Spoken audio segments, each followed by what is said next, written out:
అందరికీ నమస్కారం. సో, ఈరోజు మనం అద్భుతమైన జ్ఞానాన్ని తెలుసుకుంటాం. ఈ జ్ఞానాన్ని మనం తెలుసుకునే ముందు, ఆధ్యాత్మిక జ్ఞానం పంచుకునే ముందు, మన ప్రియతమ గురువైనటువంటి బ్రహ్మర్షి పత్రిజీ గారికి మరియు మన గ్రాండ్ మాస్టర్ అయినటువంటి మాతారు బాబాజీ గారికి అనేక ఆత్మవందనాలు తెలియజేస్తున్నాం. మీ అందరికి కూడా మరొకసారి నమస్తే. రైట్. మిత్రులారా, సో చాలా రోజుల తర్వాత మళ్ళీ మిమ్మల్ని అందరికీ కలుసుకోవడం జరిగింది. ఇంతవరకు కూడా అనేక ఈ వేరే వేరే లాంగ్వేజెస్ అన్ని ఎక్కువగా ఉన్నాయి కాబట్టి సో ఇక్కడికి రావడం కూడా కొద్దిగా లేట్ అయింది అంతే. కాకపోతే ఖచ్చితంగా ప్రయత్నం చేస్తాను నెక్స్ట్ ముందు ముందు రోజుల్లో. సో ఈ విధంగా ఒక క్లాసెస్ తీసుకోవడం ద్వారా అయినా కలసడానికి అవకాశం ఉంటుందని నేను భావిస్తున్నాను. సో ఇప్పుడు ఈ విధంగా అయితే 4 క్లాస్ తీసుకున్నాం. నెక్స్ట్ కూడా జూన్లో కూడా అలాగనే జూన్లో ప్రతి వారం కలుసుకోవాలని చెప్పి ప్రతి వారం కూడా ఒక్కొక్క రోజు నా క్లాస్ ఇవ్వడం జరిగింది. థ్యాంక్ ఖచ్చితంగా. You sir. Thank you very much. Yes. ఆ విధంగా ప్రతిరోజు కూడా ప్రతి వారంలో కూడా ఒకరోజు నేను వచ్చి క్లాస్ తీసుకొని అట్లే మీ అందరితో ఒకసారి కలిసి మాట్లాడుకోవడం జరుగుతుంది. రైట్. సో ఆ విధంగా చేద్దాం తప్పకుండా. సో మీరందరూ కూడా అద్భుతంగా స్వాధ్యాయము, ధ్యానము, సజన సాంగత్యం ఈ యొక్క వేదికలో జరుగుతుంది. చాలా సంతోషం. సో మనం అందరం కూడా గొప్ప ఆధ్యాత్మిక శాస్త్రవేత్తలం కావాలి. అదే మన యొక్క గురి. మన పత్రి సార్ యొక్క గురి కూడా అంతే. ఆయన గురే మన గురి. ఓకే. పత్రిజీ ఏం చెప్పారంటే మనం అందరం కూడా మాస్టర్స్ కావాలి, బిఏ మాస్టర్ అని చెప్పారు. సో మనం అందరం కూడా మాస్టర్సే, ఇంకా మళ్ళీ ఏం దాంట్లో అనుమానం ఏం లేదు.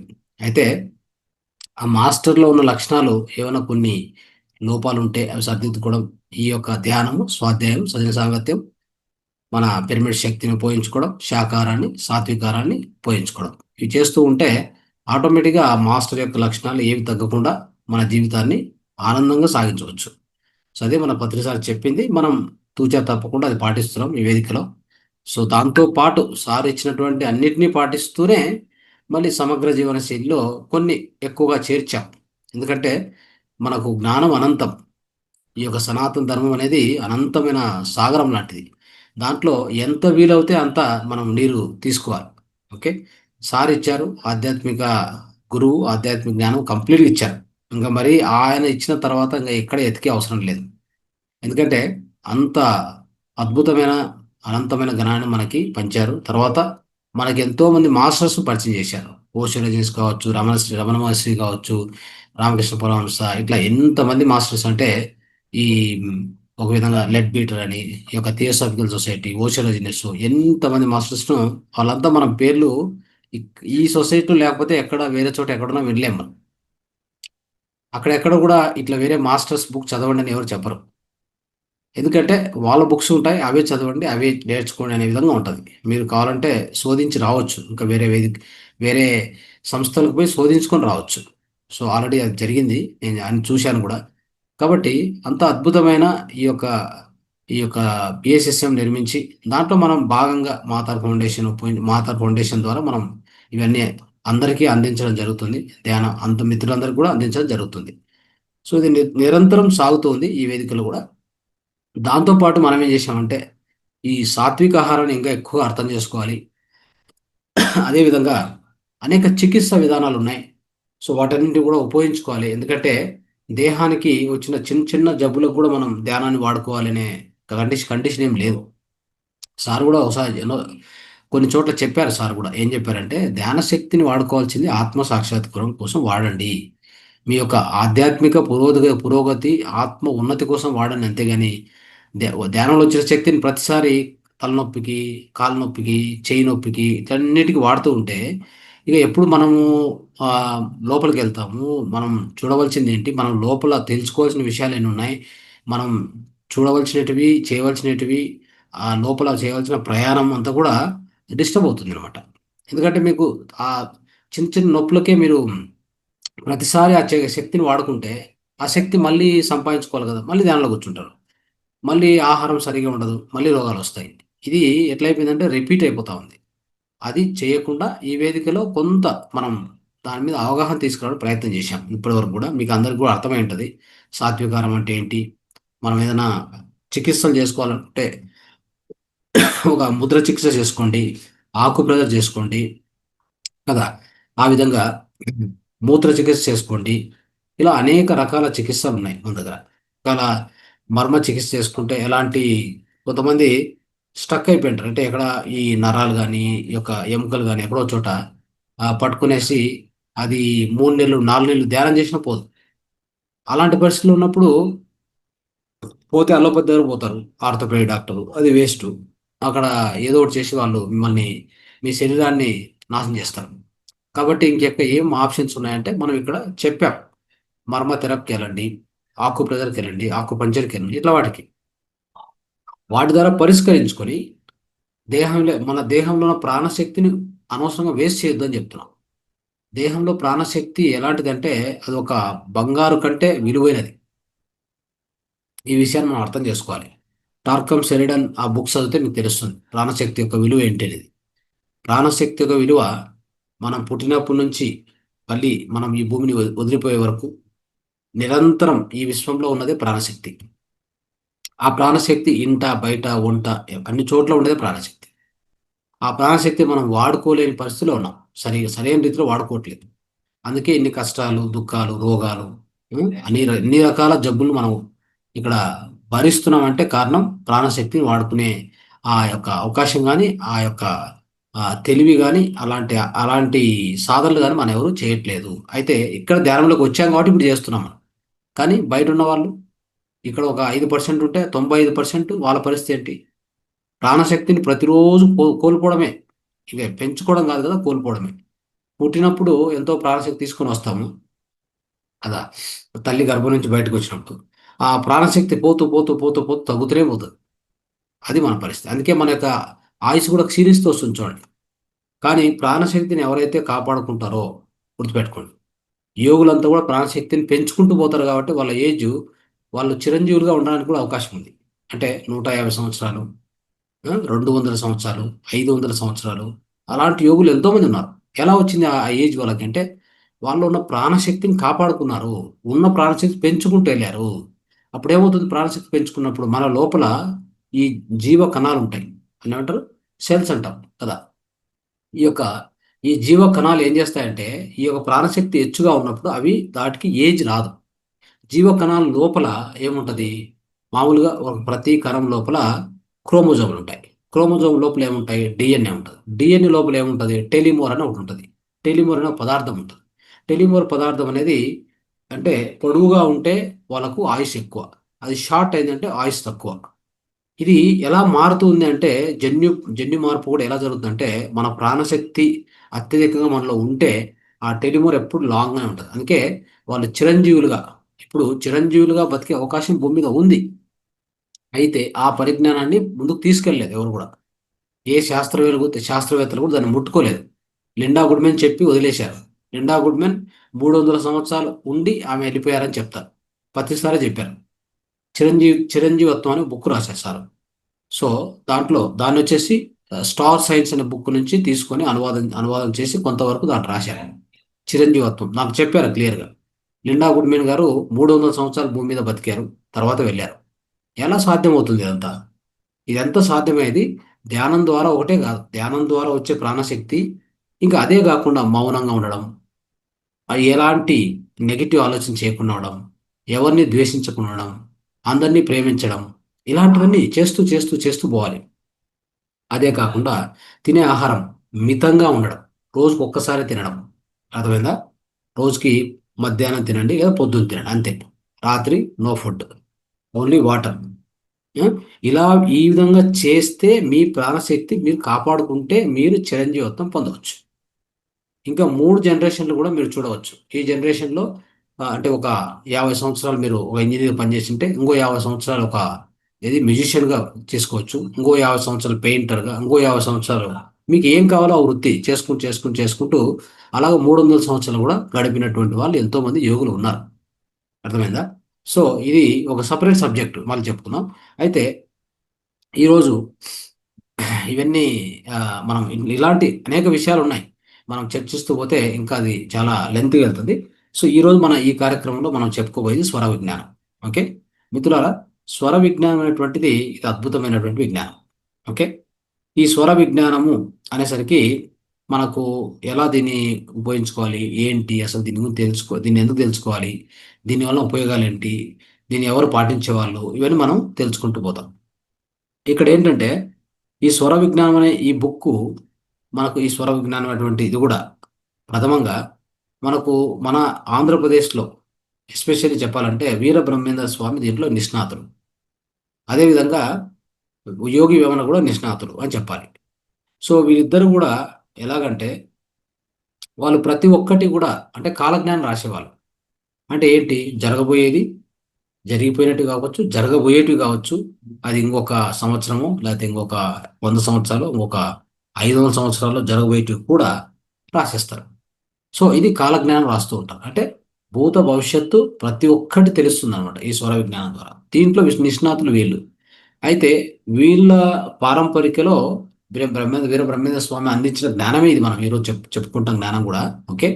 దీనికి మామూలుగా తెలుగులో మనకు ఒక బుక్ దొరికింది కానీ మామూలుగా ఇంగ్లీష్లో అక్కడంతా వెతికాను నేను. వెతికితే ఒక 2, 3 బుక్కులు ఉన్నాయి అంతే.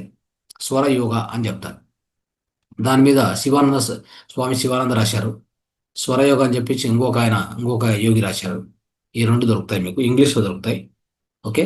స్వరయోగ అని చెప్పి స్వరయోగ అని చెప్పి శివానంద ఇంకోటి అంటే మొత్తం 3 బుక్లు ఇంగ్లీష్లో ఉన్నాయి. తెలుగు మన దగ్గర దొరికింది, ఒక బుక్ దొరికింది. ఇది మీకు అందరు కూడా పంపిస్తాను. మీరు బాగా దీన్ని నేను చెప్పాక ఎంతవరకు అర్థమవుతుందో అని మీరు ఎక్కువ దాన్ని అంటే మన అదృష్టం ఏంటంటే తెలుగులో ఉంది బుక్ ఇది. కన్నడ లేదు, తమిళ్ లేదు, హిందీలో లేదు, ఎక్కడ లేదు. ఓకే. కాబట్టి మనకి ఇది అదృష్టం. దీన్ని అర్థం చేసుకొని చేస్తే ఏమేం జరుగుతుందో కొంచెం ముందు ముందు చెప్తాను నేను. సో ఎనివే ఇప్పుడు ఈ వీరబ్రహ్మేంద్ర స్వామి అందించిన ఈ జ్ఞానాన్ని వాళ్ళ ఫ్యామిలీ నుంచి అందుకున్నటువంటి వాళ్ళు ఎంతోమంది ఉన్నారు. ఇది ఇచ్చిన అంటే ఈ రీసెంట్ టైమ్స్లో తుమ్మల కోటయ్య అని చెప్పి ఒక ఆయన, ఆయన కొడుకు తుమ్మల లక్ష్మయ్య, వీళ్ళందరూ అందుకున్నారు ఆయన నుంచి. వాళ్ళ వంశం నుంచి అట్లా అలా వచ్చింది అది. ఈ విజ్ఞానం అని ఆ విధంగా పారంపరికంగా వచ్చింది. తుమ్మల లక్ష్మయ్య అనేటువంటి వాళ్ళు ఈ గ్రంథాన్ని రాసింది. ఇప్పుడు రాసినటువంటి మనం మనం నేర్చుకున్న గ్రంథం కూడా ఆయన తుమ్మల లక్ష్మయ్య గారు ఈ సౌర విజ్ఞానం రాశారు. ఆయన వ్యవసాయదారుడు. అయితే ఈ విజ్ఞానాన్ని వీర బ్రహ్మేంద్ర స్వామి నుంచి వచ్చింది కాబట్టి దాన్ని వాళ్ళ తండ్రి ఆయన తండ్రి ప్లస్ ఆయన గురువు కూడా తుమ్మల కోటయ్య ఎంతో నిష్ణాతులు దీంట్లో. సో ఆయన ద్వారా వచ్చి అందుకున్న ఆ జ్ఞానాన్ని ఈ గ్రంథ రూపంలో మనకు అందించారు. తుమ్మల లక్ష్మి గారు ఎలా అంటే అంటే నార్మల్గా ఒక రైతు. ఆయన రైతుగా ఉన్నప్పుడు ఎంతోమంది ఆయన దగ్గరకు వచ్చేవారు. వచ్చినప్పుడు వర్షాలు వస్తాయా, ఈ ఈ అంటే వచ్చే సంవత్సరంలో వర్షాలు ఎలా ఉంటాయి, ఏ పంటలు వేస్తే బాగుంటుంది, ఏ పంటలు వేయకపోతే నష్టం ఏంటి, లాభం ఏంటి, అందరూ అడిగేవారు. అడిగినప్పుడు ఆయన ఏం చేసేవారంటే కొద్దిసేపు సైలెంట్గా ఉండి ఆయన శ్వాసను గమనించుకొని ఆన్సర్ చెప్పేవారు. సో ఇలా చేయిపో, ఈ పంట అయితే ఈ వర్షాలు ఇలా ఉంటాయి, నీ పరిస్థితి ఇలా ఉంటుంది అని చెప్పేసి ఆయన శ్వాస అంటే మీరు క్వశ్చన్ అడిగారు అనుకోండి. మీరు ఒక రైతు వచ్చారు ఆయన దగ్గరికి, మీరు అడిగారు నాకేమవుతుంది, ఈ పంట వేయొచ్చా వేయకపోవచ్చా అంటే ఆయన శ్వాసను ఆయన గమనించుకుంటాడు. శ్వాసను గమనించుకొని ఆన్సర్ చెప్పేవాడు. ఇలాంటివి ఎన్నో ఎన్నో జరిగాయి. ఎన్నో చేసేవారు ఆయన జీవితంలో. అలా జరిగిందనమాట. సో ఆ విజ్ఞానాన్ని అందరికీ అందించాలి అనే కుతూహలంతో ఆ యొక్క ఆశతో ఆయన ఈ యొక్క గ్రంథాన్ని రచించారు. రైట్. ఇప్పుడు ఈ స్వర జ్ఞానం అనేది మనం తెలుసుకుందాం. స్వరం అంటే ఏంటంటే గాలి పీల్చేటప్పుడు, ఓకే, పీల్చినప్పుడు బయటకు వచ్చేటప్పుడు వచ్చే శబ్దాన్నే స్వరము అంటాం. అర్థమైందా? స్వరం అంటే ఏంటి అంటే స్వర విజ్ఞానం అనుకున్నాం కదా. సో ఈ స్వరం అంటే గాలి పీల్చినప్పుడు గాలి బయటికి వచ్చేటప్పుడు వచ్చే శబ్దం సోహం అనే ఒక శబ్దం వస్తుంది కదా. సో ఆ శబ్దం ఏదైతే ఉందో దానికి సంబంధించినటువంటిది అనమాట. అంటే స్వరం అనగా ఆ స్వరం అంటే అది మామూలు చెప్తాం కదా, స్వరాలు అని చెప్తాం కదా, సప్త స్వరాలు. అంటే స్వరం అంటే ఒక శబ్దం. ఆ శబ్దం ఏ శబ్దము, గాలి పీల్చినప్పుడు వచ్చే శబ్దం, బయటకు వచ్చేసి ఆ శబ్దాన్నే స్వరము అంటాం. సో ఈ శ్వాసను గురించి తెలియజేసేటువంటిది అంటే ఇది శ్వాసనే కదా, అంటే లోపల పీల్చుకునేది బయటకు వదిలేది శ్వాస అంటాం. సో ఆ శ్వాస చేసే శబ్దం ఉంది కదా, దాన్ని స్వరం అంటాం. ఓవరాల్గా ఏంటంటే ఈ శ్వాస గురించిన జ్ఞానమే, ఈ శ్వాస గురించి తెలియజేసేది, శ్వాస గురించి ఎక్కువగా తెలియజేసేటువంటి జ్ఞానమే స్వర విజ్ఞానము, స్వర జ్ఞానము అంటాం. అంటే ఉచ్ఛ్వాస నిశ్వాసం ఉన్నాయి కదా, ఉచ్ఛ్వాస నిశ్వాసం చెప్తామే. ఈ ఉచ్ఛ్వాస నిశ్వాస ఈ రెండు గురించి చెప్పేటువంటిదే ఈ యొక్క స్వర విజ్ఞానము. అర్థం చేసుకోవాలి. ఇది నీ గ్రంథ రూపంలో స్వర చింతామణి అని చెప్పి మనకు అందించారు. ఎవరు అందించారు? శ్వేతకేత మహర్షి. అసలు ఇది ఏంటి, ఎక్కడి నుంచి వచ్చింది, దీనికి అంటే పురాణాల్లో దానికి ఎక్కడ ఉంది దానికి రెఫరెన్స్ అని చూస్తే మనకు అర్థమవుతుంది. శివ పార్వతి మధ్యలో జరిగినటువంటి సంవాదము. అంటే శివ పార్వతి మధ్యలో జరిగిన డైలాగ్ ఇది. వాళ్ళిద్దరి మధ్య జరిగిన డైలాగే ఈ యొక్క విజ్ఞానము. దాన్ని గంధర్వంలో రచించింది శ్వేతకేత మహర్షి. ఇవన్నీ గుర్తుపెట్టుకోవాలి మీరు. ఓకే. పేపరు పెన్ తీసుకొని వీలైతే రాసుకోండి సాధ్యమైతే. లేదంటే ఈ బుక్ మీకు వచ్చాక మీరు చదవండి. ఓకే. రైట్. సో ఈ స్వర విజ్ఞానం ఇప్పుడు చెప్పాను నేను. స్వర విజ్ఞానంలో నిష్ణాతులు అంటే మనకు తెలిసినటువంటి ఈ రీసెంట్ టైమ్స్లో వీరబ్రహ్మేంద్ర స్వామి, యోగి వేమన ఇలాంటి ఎంతో మహానుభావులు, మహాయోగులు, పాకలపాటి గురువుగారు కావచ్చు. ఆ, ఇలాంటి ఎంతో మంది యోగులు, మన ఆంధ్ర భూమిలో ఉన్నటువంటి యోగులు కూడా ఎంతో మంది యోగులు ఉన్నారు. వాళ్ళన్నీ చెప్పేవాళ్ళు. ఏం జరగబోద్ది, నీకు ఇలా జరుగుతుంది పోయా అని చెప్పేవాళ్ళు. అవును కదా. అంటే ఇది ఎలా చెప్పేవాళ్ళని మనకు తెలియదు. మనం అనుకుంటాం మూడో కన్ను చూసి చెప్పారా. అలా కాదు. మూడో కన్ను చూసి చెప్పడం అనేది, మూడో కన్ను చూడడం అంటే ఇది రెండు కళ్ళు మూసుకోవాలి కదా. రెండు కళ్ళు మూసుకుంటే మూడో కన్ను ఓపెన్ అవుతుంది. అంతవరకు ఓపెన్ కాదు అది. సో అలా కాదు, కళ్ళు తెరుచుకునే చెప్పేవాళ్ళు. ఎలా చెప్పేవాళ్ళు అనేది నాకు కూడా ఒక డౌట్ ఉండింది. ఈ జ్ఞానం ఎప్పుడైతే నేను తెలుసుకుంటూ వచ్చానో నాకు క్లారిఫికేషన్ ఆటోమేటిక్గా వచ్చేసింది. అంటే కళ్ళు తెరుచుకొని కూడా ఒకరు అడిగిన ప్రశ్నకు ఇది అవుతుందా కాదా, ఇది చేయొచ్చా చేయకూడదా, ఏం జరగబోదు అన్నీ కూడా ఈ యొక్క శ్వాసనే చెప్తూ ఉంటుంది మనకి. అలాంటిది అనమాట. ఆ విధంగా సో స్వరయోగంలో సిద్ధహస్తులు వెళ్ళు అని చెప్పుకోవాలి. అదేవిధంగా మన యొక్క గృహస్థ జీవితము అద్భుతంగా శోభమానంగా ఉండాలంటే ఈ యొక్క యోగం గురించి తెలుసుకుంటే చాలా మంచిది. అది తెలుసుకోవడం వల్లే బాధలు అవన్నీ కూడా మనకు వస్తూ ఉంటాయి. సో అయితే ఇది ఎక్కువ వ్యాప్తిలోకి రాలేదు కదా. ఇది ఎక్కువగా వ్యాప్తిలోకి రాలేదు, ప్రచారం కాలేదు ఒకటి. దీన్ని సులభంగా కూడా అభ్యాసం చేయొచ్చు. అంత పెద్ద కష్టమైనటువంటి విద్య ఏం కాదు. మనం సో ఎంతో ఈజీగా అభ్యాసం చేయొచ్చు. ఆ విధంగా మనకు ఒకటేంటంటే ప్రతి ప్రతి మానవుడు నిద్రిస్తున్నప్పుడు మెలకువలో కానీ 24 గంటలు ఏం జరుగుతూ ఉంటుంది మనకి, శ్వాసని నడుస్తుంటుంది కదా. అంటే లోపలికి శ్వాస వస్తుంటుంది, మనం పీల్చుకుంటూ వదులుతుంటాం. అది ఆ శ్వాస నిరంతరంగా జరుగుతుంటుంది. అంటే ఒక్కొక్క మనం గమనించుకుంటే ఒక్కోసారి ఒక ముక్కులో ఎక్కువగా గాలి పీల్చుకుంటాం, ఒక ముక్కులో గాలి తక్కువగా బయటికి వెళ్తూ ఉంటుంది. ఇంకోసారి ఒక ముక్కులో ఎక్కువ గాలి పోతూ ఉంటుంది, ఇంకో దాంట్లో అంటే మీరు అబ్జర్వ్ చేస్తే మీకు తెలుస్తూ ఉంటుంది. అది ఎలా అబ్జర్వ్ చేయాలి, దాన్ని ఎలా పట్టుకోవాలి, అదంతా కూడా మనం తెలుసుకుందాం. సో ఈ విధంగా మనం గాలి లోపల పీల్చుకుంటే పూరకం అంటాం, గాలి బయటకు వదిలేస్తే రేచకం అంటాం, గాలి లోపల పీల్చి దాన్ని స్తంభిస్తే అంటే ఇక్కడ భూమధ్యంలో ఈ భృకుట ఇక్కడ స్పందిస్తే దాన్ని కుంభకం అంట. ఈ 3 పదాలు మనకు తెలిసినటువంటి అవును కదా. సో ప్రతిదినము ఏ గంటలో ఏ ముక్కుతో గాలి పీలిస్తే మంచి జరుగుతుంది, అంటే శుభకార్యాలు జరుగుతాయి, మనం చేసే ప్రతిదీ ఫలితం వస్తుంది అనేది, అలాంటిది దాని గురించి తెలియజేసేది ఈ స్వర విజ్ఞానము. అంటే ఏ గంటలో ఏ ముక్కు ద్వారా, ఏ ముక్కు రంధ్రం ద్వారా గాలి పీల్చాలి అనేది ఇంపార్టెంట్. అంటే మనం ఏ పని చేస్తున్నాం, మనం ఏ పనిలో నిమగ్నమైనామో దాన్ని బట్టి ఏ స్వరం ఆడాలి, ఏ స్వరం పనిచేయాలి అని తెలియజేసేదే ఈ స్వర విజ్ఞానం. చూడండి. అంటే మన ఆహార విహారాలను బట్టి శాస్త్రంలో నిర్దేశించిన ప్రకారంగా ఆ వైపు ముక్కులో గాలి లేదా ఈ యొక్క స్వరం నడుస్తూ ఉంటే దాని నుంచి అద్భుతమైన ఫలితాలు ఉంటాయి. ఆపోజిట్గా నడుస్తుంది అనుకోండి, అప్పుడు ప్రమాదాలు జరుగుతాయి. అర్థమైందా. సో మన పెద్దలు చాలా వరకు మీరు వినే ఉంటారు. చాలా మంది కూడా పెద్దలు ఎలా చేసేవాళ్ళంటే బయటికి పోయేటప్పుడు వాళ్ళ స్వరాన్ని వాళ్ళు చూసుకొని, అంటే కొందరికి ఇక్కడ ఉండొచ్చు ఆ అనుభవం. అది తర్వాత మీరు అనుభవాలు పంచుకుంటున్నప్పుడు చెప్పాలి, కావాలంటే చెప్పొచ్చు. సో మన పూర్వీకులు అలా చేసేవాళ్ళు. స్వరాన్ని చూసుకొని బయటికి వెళ్ళేవాళ్ళు. ఇప్పుడు పోకూడదు అని చెప్పి వాళ్ళే చెప్పేవాళ్ళు. ఎందుకంటే ఆ స్వరాన్ని వాళ్ళు చూస్తారు. ఇప్పుడు ఉదాహరణకి ఆహారం తింటున్నాం, ఏ స్వరం తీసుకోవాలి. ఉదాహరణకు జస్ట్ చెప్పుకోవాలనుకుంటే ఆహారం తింటున్నప్పుడు మన యొక్క ఈ యొక్క రైట్ సైడ్ అంటే కుడివైపు ఉన్నటువంటి స్వరం నడచాలి. దాన్నే మనం సూర్యనాడి లేదా సూర్యస్వరము అంటాం. అర్థమైందా. పింగళా నాడి అని కూడా అంటాం. అది ఇంకా ఎక్కువ వివరాలు నేను చెప్తూ వస్తాను. సో ఈ విధంగా ఒక ఉదాహరణ చెప్పాను అంతే మీకు. సో ఇలాంటి విధంగా అలా కాకుండా మనం ఆహారం తీసుకుంటున్నాం, ఆహారం తింటున్నాం, అప్పుడు అది మన లోపల పోయినాక కరెక్ట్గా జీర్ణం అవ్వాలి అంటే మనలో ఏం నాడి నడచాలి, ఏ నాడి నడచాలంటే సూర్యనాడి నడచాలి, అగ్నినాడి నడచాలి. అలా కాకుండా నాకు ఈ పక్క చంద్రనాడి నడుస్తుంది అనుకోండి ఎడమవైపు, అప్పుడు నేను ఆహారం తింటున్నాను అనుకోండి, తిన్నటువంటి ఆహారం విషం అవుతుంది. లోపల పోయాక అదేమవుతుంది, కొవ్వుగా తయారవుతుంది, అది విషం అవుతుంది. ఎందుకంటే సరిగా అరగదు. ఎందుకని, ఆ యొక్క నాడి లోపల మనను జఠరాగ్ని తగ్గిస్తుంది. అదే మీరు రైట్తో తీసుకున్నారనుకోండి, అగ్నినాడి, సూర్యనాడి మీ లోపల ఉష్ణాన్ని పెంచుతుంది. ఎందుకు సూర్యనాడి, చంద్రనాడి రెండింటిగా డిజైన్ చేశారు ఈ యొక్క సిస్టమ్కి, ఈ యొక్క దేహానికంటే దేహము కొంతసేపు, అంటే దేహంలో ఎక్కువగా ఉష్ణం ఉండకూడదు, అంటే దాని ఏమంటారు, ఈ యొక్క చల్లదనం కూడా ఉండకూడదు. చల్లదనం ఎక్కువైనా ప్రాబ్లమే, ఈ యొక్క ఉష్ణము ఎక్కువైనా ప్రాబ్లమే. సమస్థితిలో ఉండేది ఇంపార్టెంట్. అది అర్థం చేసుకోవాలి మనం. ఓకే. సో ఈ విధంగా ఇలాంటి, అంటే ఏ పనులు చేసేటప్పుడు ఏ స్వరం ఆడాలి అనేది వెరీ ఇంపార్టెంట్.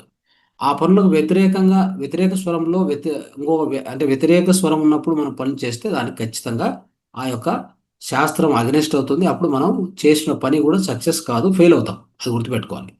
తర్వాత ఈ చంద్రుని యొక్క ప్రభావం భూమి మీద ఎలా ఉంటుంది అంటే, అన్ని మొక్కల మీద, జంతువుల మీద, మన మీద కూడా, తర్వాత సముద్రం మీద, అలల మీద మీరు చూస్తూ ఉంటారు. ఖచ్చితంగా ఉంటుంది. మనం చంద్రుడు ఏం చేస్తాడు, మన మైండ్ను ప్రభావితం చేస్తాడు. అవునా కదా. మీరు పున్నమి రోజు ఎందుకు సైలెంట్గా మెడిటేషన్ చేయమని చెప్తామంటే, పున్నమి రోజు మనం మెలకువగా ఉండి ఏమైనా డెసిషన్ తీసుకునేదో ఏమైనా పనులు చేస్తే ఖచ్చితంగా ఫెయిల్ అవుతాం. అంటే ఉద్రేకాలు ఎక్కువ ఉంటాయి. అర్థమైందా. ఉద్రేకం ఎక్కువ ఉంటుంది. భావోద్రేకాలు, ఏ ఆలోచనలు వచ్చినా ఆలోచనలు పీక్కి వెళ్ళిపోతాయి అన్నమాట. ఆ పీక్ వెళ్ళిపోకుండా మనం ఏం చేయాలంటే, మనం ఆ రోజు సైలెంట్గా మౌనంలో కూర్చోవాలి. ఓకే. మౌనంలో కూర్చుంటే, మౌనము ధ్యానం అంటాం కదా, మౌనంలో కానీ ధ్యానంలో కూర్చుంటే ఏమవుతుందంటే, మనకు ఎట్టి పరిస్థితుల్లో ఆ చంద్రుని యొక్క ప్రభావం ఉండదు. చంద్రుని ప్రభావం అంటే ఏంటి, గురుత్వాకర్షణ శక్తి. ఆ యొక్క ఆ పున్నమి రోజు వచ్చేటువంటి ఆ విశ్వశక్తి కావచ్చు, గురుత్వాకర్షణ శక్తి కావచ్చు, మనలో ఏం చేస్తుందంటే, మనలో సెరోటోనిన్ అని ఒక హార్మోన్ ఎక్కువ ఉత్పత్తి చేస్తుంది, సెరోటోనిన్. ఆ సెరోటోనిన్ వల్ల ఏమైందంటే, ఖచ్చితంగా సెరోటోనిన్ ఎక్కువైనప్పుడు మనలో ఖచ్చితంగా ఎమోషన్స్ ఎక్కువ అవుతాయి, తీవ్రంగా ఉంటాయి. అందుకే అలాంటివి ఏమీ లేకుండా సైలెంట్గా మౌనంలో కూర్చుంటే ఆ రోజు దాని నుంచి, ఆ ప్రమాదం నుంచి తప్పించుకోవచ్చు మనం. ఇంకోటి, ఈ యొక్క చంద్రుడి నుంచి వచ్చేటువంటివి ఏంటంటే పాజిటివ్ అయాన్స్, నెగిటివ్ అయాన్స్ రావు. అందుకే ఆ పాజిటివ్ అయాన్స్ వల్ల మనలో ఆ సెరోటోనిన్ అనే కెమికల్ ఎక్కువగా ఉత్పన్నం అవుతుంది. ఇలాంటివి ఎన్నో ఉన్నాయి. కాబట్టి ఈ యొక్క శాస్త్రీయంగా ఏంటంటే, ఈ పున్నమి రోజు ఇట్లా రోజు భూమి మీద నివసించే ప్రతి జీవులపైన చంద్రుని ప్రభావం ఉంటుంది. అది అర్థం చేసుకోవాలి. ఆ విధంగా చూస్తే, అంటే ఈ యొక్క చంద్రుడి నుంచి కానీ సూర్యుడి నుంచి కానీ మన శ్వాస మీద కూడా ప్రభావం ఉంటుందని అర్థం చేసుకోవాలి. ఓకే. చంద్రుడి నుంచి, సూర్యుడి నుంచి కూడా మన యొక్క శ్వాస మీద కూడా ప్రభావం ఉంటుంది. దాన్ని అర్థం చేసుకునే, అధ్యయనం చేసేటువంటి శాస్త్రమే స్వర విజ్ఞాన శాస్త్రం. అది అర్థం చేసుకోవాలి. ఓకే. ఆ విధంగా ఈ స్వరయోగాన్ని భౌతిక విజ్ఞానము, ఖగోళ విద్య, ఇలాంటి ఎన్నో విద్యలు ఉన్నాయి కదా.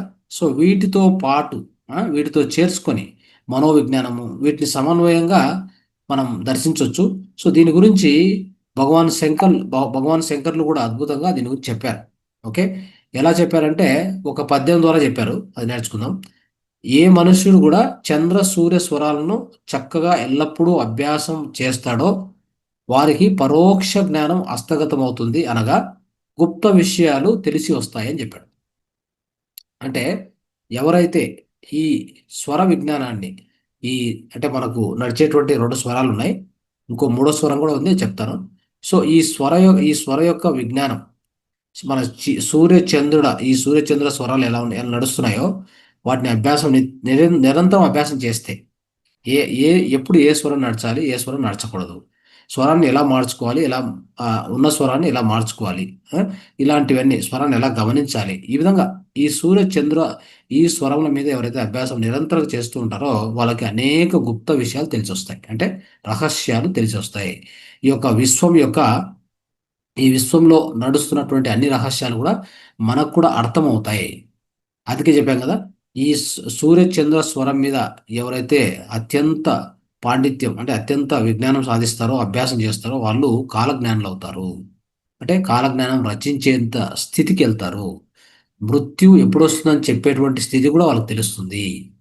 అంటే ఒక వ్యక్తి మీద ముందుకు వచ్చారనుకోండి, ఎవరైనా వ్యక్తి, లేదంటే ఒక ఒక పిల్లవాడు అప్పుడే పుట్టింటాడో, లేదంటే కొంత వయసున్న పిల్లవాడు వచ్చి ముందు నిలబడితే మనం ఏమి చేయాలని అక్కర్లేదు. అతని శ్వాస కాదు, మన శ్వాసను గమనించుకొని అతను ఎంత వయస్సు వరకు ఉండగలడు అనేది కూడా చెప్పేవారు. అప్పటి అప్పటి విజ్ఞానం, అంటే అంత విజ్ఞానం ఇది, అంత గొప్ప విజ్ఞానం అని చెప్తున్నాను నేను. దీన్ని అభ్యాసం చేయడమే చాలా ఇంపార్టెంట్. దీన్ని అభ్యాసం చేస్తూ చేస్తూ పోతే ఆ లెవెల్కి మనం వెళ్ళవచ్చు అని చెప్తారు. అంటే ఒక వ్యక్తికి మృత్యు ఎప్పుడు వస్తుందని చెప్పేటువంటి అంత గొప్ప శక్తి కూడా ఈ యొక్క విజ్ఞానానికి ఉంది అని. కాలజ్ఞానమే రాస్తున్నారు చెప్తున్నాం కదా. కాలజ్ఞానం రాసేది కూడా ఈ యొక్క స్వర విజ్ఞానం నుంచే రాసింది. ఎవరు? వీరబ్రహ్మేంద్ర స్వామి వీళ్ళంతా కూడా. అందుకని సో ఇది జ్ఞానంలో అన్నిటికెల్లా శిరోమణి అని చెప్పొచ్చు. ఈ స్వర విజ్ఞానం వచ్చేసి జ్ఞానంలో అన్నిటికెల్లా ఒక అంటే శిరోమణి అని చెప్తారు. జ్ఞానంలోకెల్లా శిరోమణి. అంటే ఇక్కడ ఏంటంటే మనకు తెలిసినటువంటి యోగాలో చాలా యోగాలు అంటే ఎన్నో యోగాలు నేర్చుకుంటాం కదా. సో అనేక యోగాలు, జ్ఞాన యోగము, భక్తి యోగము, కర్మ యోగము, ఆ? సో ఈ విధంగా ధ్యాన యోగము. అయితే కొన్ని యోగాలు ఉన్నాయి. ఆ యోగాలు ఒక చెప్పాలంటే అడ్వాన్స్ స్టేజ్లో నేర్చుకునేటువంటి అనమాట. ఒకటి కుండలిని యోగా, రెండోది ఈ స్వర యోగ, మూడోది సమయోగ అని ఉంది. ఆ సమయోగ అంతా అది వేరే. అయితే ఈ రెండు మనం అర్థం చేసుకుంటే కుండలిని యోగ, ఈ స్వర యోగ అనేది అత్యంత అంటే అత్యంత నైపుణ్యతో ఆ అడ్వాన్స్ స్టేజ్లో ఆ అడ్వాన్స్ స్టేజ్లో నేర్చుకున్నటువంటి యోగాలు ఇవి. సో ఎంతో జాగ్రత్తగా నేర్చుకోవాలి. నేర్చుకుని అభ్యాసం చేస్తే దాని నుంచి వచ్చే ఫలితాలు కూడా అనేకం. ఓకే. ఆ విధంగా ఇప్పుడు ఈ యొక్క నా మన నాసికలో మనం అంటే ఈ ముక్కులో నడిచేటువంటి ఈ రెండు రంధ్రాల ద్వారా నడిచేటువంటి శ్వాస గురించి వాటి గురించి తెలుసుకుందాం. ఇప్పుడు మొట్టమొదటిగా ఈ యొక్క మన కుడి రంధ్రం నుంచి శ్వాస నడుస్తుంది అనుకో, దీన్ని ఏమంటాము? సూర్యనాడి అంటాం. గుర్తుపెట్టుకోండి, రాసుకోండి. సూర్యనాడి అంటే రైట్ సైడ్ నడిస్తే మన యొక్క కుడి వైపు నడుస్తున్నటువంటి శ్వాసను దాన్ని సూర్యనాడి అంటాం. దాన్నే అగ్నినాడి అంటాం. దాన్నే పింగళ నాడి అంటాం. ఓకే. నెక్స్ట్ మనం ఈ పక్క లెఫ్ట్ సైడ్ నడుస్తుంది అనుకోండి, దాన్ని ఎడనాడి చంద్రనాడి. ఓకే. ఎడనాడి చంద్రనాడి. సో ఈ విధంగా పిలుస్తాం. చంద్రనాడి ఎడనాడి ఈ రెండు. అది అంటే మనకు లెఫ్ట్ సైడ్ నడుస్తూ ఉంటే ఆ శ్వాసను ఆ విధంగా చెప్తాం. ఇప్పుడు ఇంకోటి ఏంటంటే మన మూలాధారం నుండి అంటే మూలాధారం నుండి మస్తకం వరకు, మూలాధారం అంటే కింద, దాని నుంచి మస్తకం వరకు నడుస్తూ ఉంటుంది. అదే సుషుమ్న నాడి. అంటే పింగ్లా నాడి రైట్ సైడ్ నడుస్తుందా, తర్వాత లెఫ్ట్ సైడ్ ఏం నడుస్తుంటుంది? సో మనకు ఈడనాడి నడుస్తుంటుంది. మధ్యలో ఏం నడుస్తుంది అంటే మన వెన్నుముక ఉంది కదా, వెన్నుముక మధ్యలో సెంటర్లో మూలాధారం నుంచి గుదద్వారం నుంచి మన మస్తకం వరకు అంటే ఈ యొక్క బ్రహ్మరంధ్రం వరకు నడిచేదే అది. ఆ నాడి పేరు సుషుమ్న నాడి, మధ్యలో నడిచేది. గుర్తుపెట్టుకోండి. సో ఇప్పుడు సాధారణంగా రెండు నాసిక రంధ్రాల ద్వారా శ్వాస తీసుకుంటుంటా వదులుతూ ఉంటాం. ఓకే. లోపల పీల్చే గాలిని మనం ఏమంటాం? ప్రాణవాయువు అంటాం. బయటికి వదిలే గాలిని ఏమంటాం? అపాన వాయువు అంటాం. అపానవాయు ఏం చేస్తుంది? శుద్ధి చేస్తుంది. ప్రాణవాయు ఏం చేస్తుంది? శక్తి చేస్తుంది మనకి. సో లోపలికి వచ్చేది ప్రాణవాయువు, బయటికి పోయేది అపానవాయువు. ఆ ప్రాణవాయువు ఏం చేస్తుందంటే మనల్ని ప్రాణాన్ని ఇస్తుంది, మనకి శక్తిని ఇస్తుంది. అపానవాయువు ఏం చేస్తుందంటే మనలో నుంచి శుద్ధి చేస్తుంది. అంటే మనల్ని మన లోపల ఉత్పత్తి అయినటువంటి ఆ యొక్క ఏవైనా విష వాయువులు ఉంటే అన్నిటిని బయటికి తోసేస్తుంది. దాన్ని అపాన వాయువు అంటాం. ఓకే. ఈ విధంగా మనం అర్థం చేసుకోవాలి. తర్వాత మన యొక్క ఈ ఉచ్ఛ్వాస నిశ్వాస ఇప్పుడే చెప్పుకున్నాం కదా. అంటే ఈ యొక్క ఈ నడిచేటువంటి గాలి ఉంది కదా, నడిచేటువంటి ఈ ఆ, మనకు ఎడవైపు నడిస్తే ఇడనాడి, రైట్ సైడ్ నడిస్తే పింగళ నాడి. ఇదేమవుతుందంటే మనం ప్రతి నిత్యం కూడా జరిగే విధానం చెప్తాను. ఒక గంట సేపు ఎడనాడి నడిస్తే ఆటోమేటిక్గా చేంజ్ అయ్యి మళ్ళీ ఈ పక్క వచ్చేస్తుంది. అంటే గంట లేదా 90 నిమిషాలు చెప్పుకోండి. గంట నుంచి 60 నిమిషాల నుంచి 90 నిమిషాలు లెఫ్ట్ సైడ్ నడుస్తూ ఉంటుంది. మళ్ళీ అది ఏం చేస్తుందంటే ఆటోమేటిక్గా ఈ పక్క వస్తుంది. మళ్ళీ ఇక్కడ నుంచి ఈ పక్క వస్తుంది. అది ఆటోమేటిక్, మనం ఏం చేంజ్ చేయాల్సిన అవసరం లేదు. అయితే మనం ఏదైనా ఒక పనిని ప్రారంభించాలనుకున్నాం, మనం ఆహారం తినాలనుకున్నాం, అప్పుడు మీరు దాన్ని మార్చుకోవాలి. అది మార్చుకునే విధానం నేను చెప్తాను. అయితే ఇక్కడ ఏంటంటే ప్రతి గంటకు ఒకసారి మారుతూ ఉంటుంది శ్వాస. అంటే ఈ పక్క నుంచి ఆ పక్కకి, ఆ పక్క నుంచి ఈ పక్కకి నడుస్తూ ఉంటుంది. అయితే ఒక్కోసారి రెండిట్లో కూడా నడుస్తూ ఉంటుంది. రెండిట్లో కూడా నడుస్తూ ఉంటుంది. దాన్ని సుషుమ్న నాడి అంటాం. రాసుకోండి. సో రైట్ సైడ్ నడిస్తే పింగళ నాడి, లెఫ్ట్ సైడ్ నడిస్తే ఇడనాడి. అది ఆటోమేటిక్గా 90 నిమిషాలకు ఒకసారి చేంజ్ అవుతుంది. లేదా రెండు ముక్కుల్లో నడుస్తూ ఉంటే గాలి, దాన్ని ఏమంటాం మనము? శ్వాస నడుస్తుంటే దాన్ని సుషుమ్న నాడి అంటాం. ఇప్పుడు సరే, ఈ మన యొక్క శరీరం యొక్క ఉష్ణోగ్రతను సమస్థితిలో ఉంచాలంటే మన దేహం ఏం చేస్తుందంటే, మనకు దేహానికి ఉండే ఇంటెలిజెన్స్ చెప్తున్నాను నేను. దేనికి ఇంటెలిజెన్స్ అంటే దేహానికి ఇంటెలిజెన్స్ ఎక్కడి నుంచి వచ్చింది? మన యొక్క ఆత్మ నుంచి వచ్చింది. అర్థమైందా? ఆత్మ లేకపోతే దేహానికి ఇంటెలిజెన్స్ లేదు. అర్థమైందా? సో మన ఆత్మ ఉన్నప్పుడు, మన ఆత్మ అంటే ఏంటి? ఆత్మతో పాటు ఉండేటువంటిది సబ్ కాన్షియస్ మైండ్, అంటే ఉపప్రజ్ఞా మనస్సు అని చెప్తాం మనం కదా. ఆ యొక్క సబ్ కాన్షియస్ మైండ్ ఎలా చేస్తుందంటే దేహంలో నడిచే అన్ని సహజ ప్రక్రియలన్నీ అదే నడుపుతుంది. గుండె కొట్టుకోవడము, ఆ, గాలి పీల్చడము, ఇవన్నీ కూడా అదే చేసేది. ఎప్పుడైతే ఆత్మ బయటికి వెళ్తుందో మీరు ఎంత ప్రాణవాయువు మన చుట్టూ ఉన్నా కానీ పీల్చుకోలేము. ఎందుకని? లోపల ఆత్మ లేదు, ఆత్మ వెళ్ళిపోయింది. ఆత్మ వెళ్ళిపోతే ఏమవుతుంది? మన ఏవి జరగవు. అంటే సబ్ కాన్షియస్ మైండ్ కూడా అది వెళ్ళిపోతుంది ఆటోమేటిక్గా, ఆత్మతో పాటు వెళ్తుంది. ఈ దేహంతో పాటు ఫిజికల్ మైండ్ ఉంటుందా? అదే ఆత్మతో పాటు ఏ మైండ్ ఉంటుంది? సబ్ కాన్షియస్ మైండే ఉండేది. అది ఒక పాయింట్ గుర్తుపెట్టుకోవాలి. ఈ యొక్క మన ఫిజికల్ శరీరంతో పాటు ఉండేటువంటిది ఈ యొక్క భౌతిక మనస్సు. అదే మన ఆత్మతో పాటు ఉండేటువంటిది ఉపప్రజ్ఞా మనస్సు అంటాం. ఈ రెండు కూడా మైండే. ఓకే. అయితే ప్రతి విషయము మన ఉపప్రజ్ఞా మనస్సులో స్టోర్ అవుతూ ఉంటుంది, గుర్తుపెట్టుకోండి. ఏం చేసినా కానీ, ఏం మాట్లాడినా ప్రతి ఒక్కటి దాంట్లో అది ఆకాశిక రికార్డ్స్ అంటాం కదా, అక్కడే స్టోర్ అయ్యేది. ఆకాశిక రికార్డ్స్ అంటే ఎక్కడో లేవు. మనం అనుకున్నట్టుగా ఎక్కడో ఏ ఆకాశంలో లేకపోతే ఇంకెక్కడో ఏ లోకంలో ఉన్నాయనుకోవడం తప్పు. ఆకాశిక రికార్డ్స్ మన లోపలే ఉన్నాయి. మన లోపల ఎప్పుడు ఎప్పుడు నిరంతరంగా ఉంటాయి. అవి ఎప్పుడు అప్డేట్ అవుతూనే ఉంటాయి ఆ ఫైల్స్. అది ఎక్కడ అంటే సబ్ కాన్షియస్ మైండ్లో అవుతూ ఉంటాయి. ఈ విధంగా ఈ యొక్క ఈ దేహంలో దేహాన్ని, దేహం యొక్క ఉష్ణోగ్రతను మనం ఆ, దేహం యొక్క ఉష్ణోగ్రతను సమస్థితిలో ఉంచాలంటే ఏం చేయాలి? ఏం చేస్తుందంటే ఆ, మన సబ్ కాన్షియస్ మైండ్ శ్వాసను ఒక అర్ధం రోజు లెఫ్ట్ నడుపుతుంది, అర్ధం రోజు రైట్ నడుపుతుంది. ప్రత్యేకంగా చెప్పాలంటే నైట్ అయ్యేసరికి ఏం చేస్తుందంటే, నైట్ అయ్యేసరికి మనకి లెఫ్ట్ సైడ్ అంటే రైట్ సైడ్ తీసుకొస్తుంది, రైట్ సైడ్కి. ఎందుకంటే నైట్ వచ్చేసి చల్లగా ఉంటుంది కదా వాతావరణము. అప్పుడు సూర్యనాడికి తీసుకొచ్చేస్తుంది. పూర్తి నైట్ సూర్యనాడి నడిచిందంటే మంచిది. పగులు పూట వేడిగా ఉంటుంది కదా, అప్పుడు లెఫ్ట్ నడచాలి, చంద్రనాడు నడచాలి. అంటే పూర్తి పగులు చంద్రనాడు నడిచినా తొందర లేదు. అయితే మనకి ఎలా నడుస్తూ ఉంటుంది అంటే ఒక గంట ఈ పక్క, ఒక గంట ఆ పక్క, ఆటోమేటిక్ చేంజ్ చేసుకుంటుంది. ఎందుకంటే ఈక్వల్ కావాలి కదా. మొత్తం 24 గంటల 12 గంటలు చంద్రనాడు నడిస్తే 12 గంటలు సూర్యనాడు నడుస్తుంది. మీరు కావాలంటే అబ్జర్వ్ చేసుకోండి. ఓకే. ఈ విధంగా జరిగినప్పుడు మన లోపల ఉష్ణోగ్రత సమంగా ఉంటుంది. చూడండి, ఉష్ణోగ్రత ఎక్కువైంది అంటే ఏమవుతుంది? బ్లడ్ ప్రెషర్ ఎక్కువ అవుతుంది. అవునా? మన లోపల ఉష్ణం ఎక్కువైంది అనుకో, బ్లడ్ ప్రెషర్ ఎక్కువైందంటే ఏమవుతుంది? గుండె గుండె ప్రాబ్లమ్స్, ఆ బీపీ, ఐబీపీ ఇవన్నీ వచ్చేస్తాయి. అదే మనకు మన లోపల ఈ యొక్క చల్లదనం ఎక్కువైంది అనుకోండి, ఈ ఊపిరితిత్తుకి సంబంధించినటువంటివి, లంగ్స్ రిలేటెడ్ డిసీజెస్, తర్వాత ఈ దాన్ని ఏమంటారు, ప్లమ్ ఎక్కువయ్యేది, నిమోనియా, ఇవన్నీ ఇలాంటి జబ్బులు ఎక్కువ వచ్చేస్తాయి. సో కాబట్టి రెండింటిని కూడా సమంగా చేస్తూ మన శ్వాస ప్రక్రియ నడుస్తుంటుంది. కానీ ఇక్కడ ఒక ప్రాబ్లం ఉంది. ఏమైందంటే మనకి అంటే అందుకే ఆ శ్వాస నడిచేదాన్ని బట్టి నీ నీ శ్వాస ఎక్కడ ఎక్కువగా నడుస్తుంది, చేంజే కావట్లేదు అనుకోండి. అప్పుడు ఏమైందంటే దాన్ని బట్టి ఈ వ్యక్తి ఎన్ని సంవత్సరాలు బతకగలడు అని కూడా చెప్తారు. అంటే అదంతా కూడా, ఫర్ ఎగ్జాంపుల్ ఇక్కడ లెఫ్ట్గా నడుస్తూ ఉంది, రైట్కే పోవట్లేదు, డేంజర్ అది. అలా ఉండకూడదు. అలా ఉందంటే ఇన్ని ఇన్ని రూపాయలు. అందుకే మన శ్వాస మనం గమనించుకుని, ఓకే అది చెప్తున్నాను, ఇది ఒక సీక్రెట్. మన శ్వాస మనం గమనించుకొని మనం ఎన్ని రోజులు బతకవచ్చు అని కూడా చెప్పుకోవచ్చు మనం.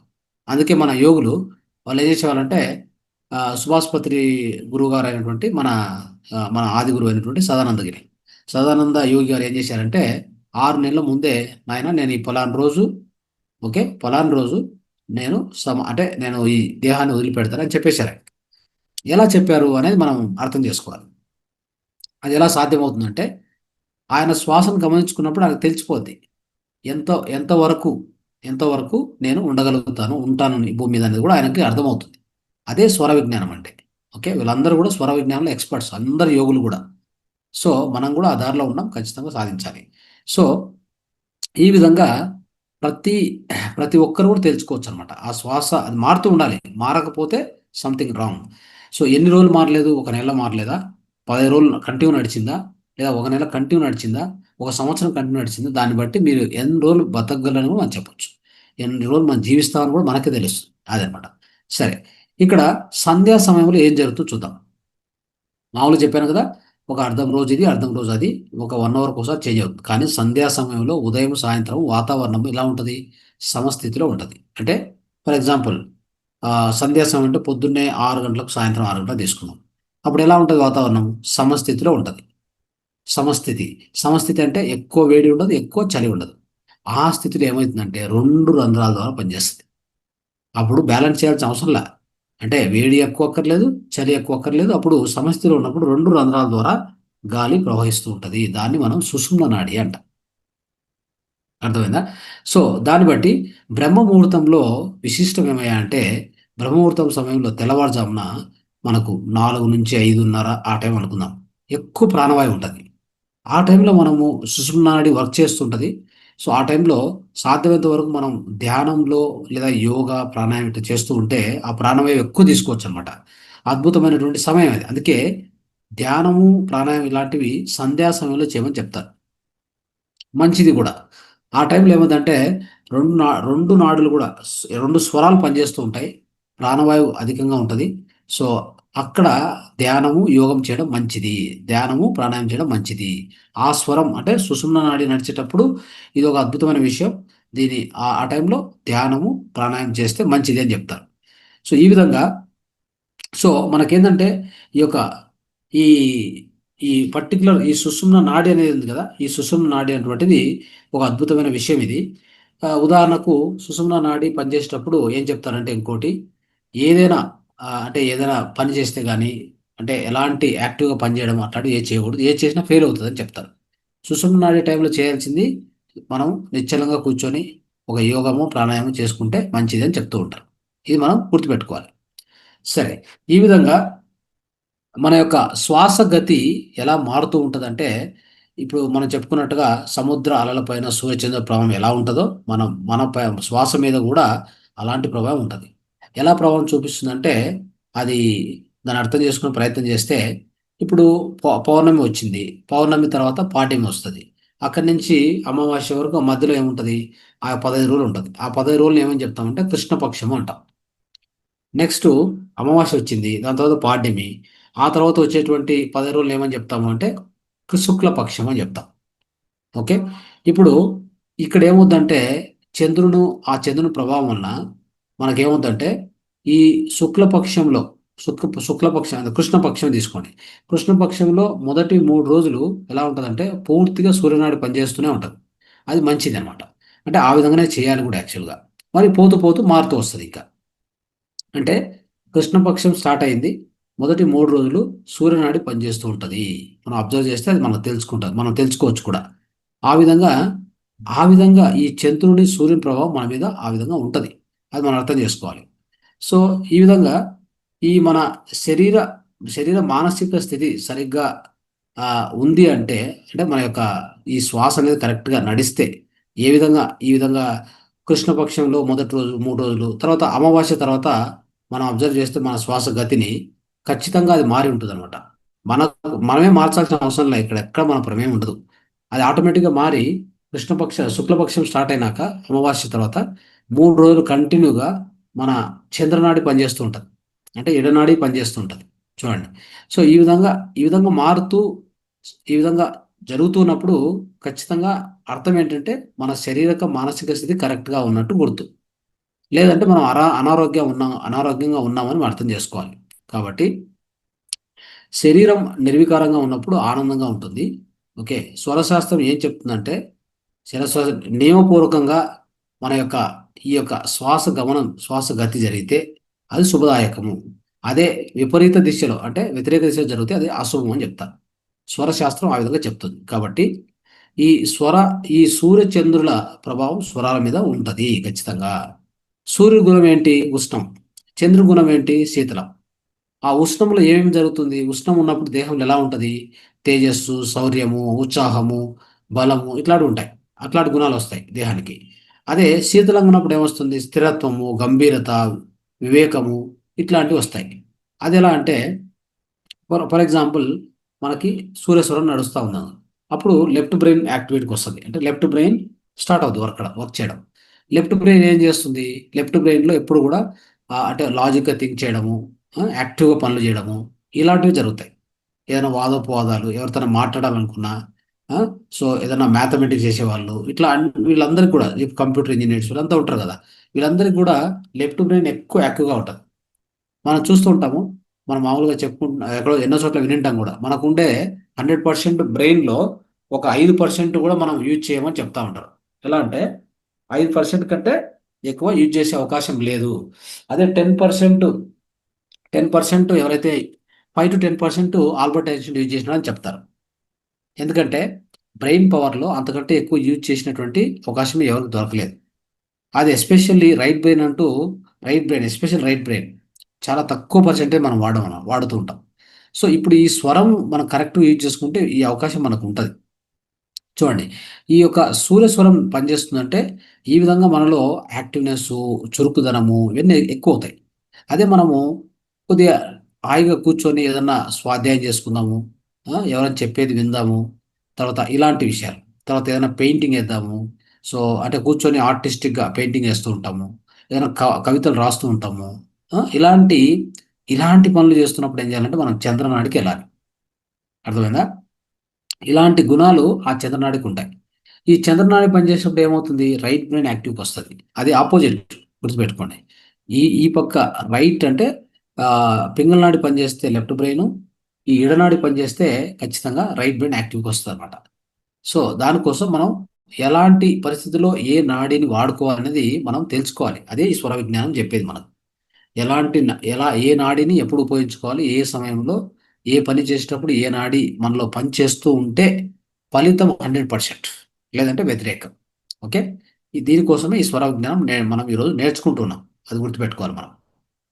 తర్వాత బ్రహ్మంగారి తత్వాల్లో ఆయన ఒక పద్యం ద్వారా చెప్తాడు, అంటే ఒక వాక్యం ద్వారా ఏమంటాడంటే, రెక్క ముక్కలేని పక్షి రేయి పగలు తపస్సు చేసి ఒక చెరువు చేపలన్నీ ఒకటే మింగెను అని చెప్తాడు. అదేంటి ఇలా చెప్పారని చెప్పి మనం అర్థం చేసుకుంటే, రెక్క ముక్కలు లేని పక్షి అంటే ఏ రూపం లేనటువంటి శ్వాస. ఓకే, రేయి పగలు తపస్సు చేసి అంటే 24 hours పైకి కిందికి పైకి కిందికి తపస్సు చేస్తూ ఉంటుంది అది. సోహం సోహం అని తిరుగుతూనే ఉంటుంది, అవునా కదా? అంటే 24/7 అది పని చేస్తూ ఉంటుంది. అట్లా చేసి ఒక చెరువును చేరి చేపలన్నీ ఒకటే మింగెను అంటే మన శరీరంలో ఉన్న అంటే మన శరీరంలో ప్రవేశించి కుంభకం ద్వారా నిలిచి శరీరంలో ఉన్న అన్ని కదలికలన్నిటిని నిలిపివేయగలిగేటువంటి సామర్థ్యం దానికి ఉంది. అంటే ఈ యొక్క శ్వాసను మనం శ్వాస తీసుకుంటూ వదులుతుంటాం కదా, దాన్ని సోహం సోహం అని చెప్పి అది తపస్సు చేస్తూ 24/7 తపస్సు చేస్తూ తిరుగుతూ ఉంటుంది. ఇది ఎక్కడ చేరుతుందంటే ఒక చెరువు చేపలన్నీ, అంటే ఆ తపస్సు చేసి ఒక చెరువు చేపలన్నీ ఒక్కటే మింగనం అంటే మన లోపల ఉన్న తలంపులన్నీ కానీ మన బాడీ కదలికలన్నిటి కానీ మొత్తాన్ని స్తంభించేయగలటువంటి ఒకే ఒక సామర్థ్యం ఉండేది ఆ శ్వాసకు మాత్రమే. అంతే కదా? మనం ఆలోచనలు ఆపొచ్చు, దేహాన్ని దేహాన్ని కూడా ఆపొచ్చు, అన్నిటినీ చేయగలిగే ఆ సామర్థ్యము ఈ యొక్క శ్వాసకు ఉంది అని చెప్తారు. కాబట్టి స్వరం యొక్క ఇంపార్టెన్స్ అంత ఎక్కువగా ఉంది అని అర్థం చేసుకోవాలి మనం. అదేవిధంగా ఈ స్వరాన్ని గమనించే విధానం ఎలా అనేది చూద్దాం. స్వరం ఇప్పుడు ఇంతంత తెలుసుకున్నాం.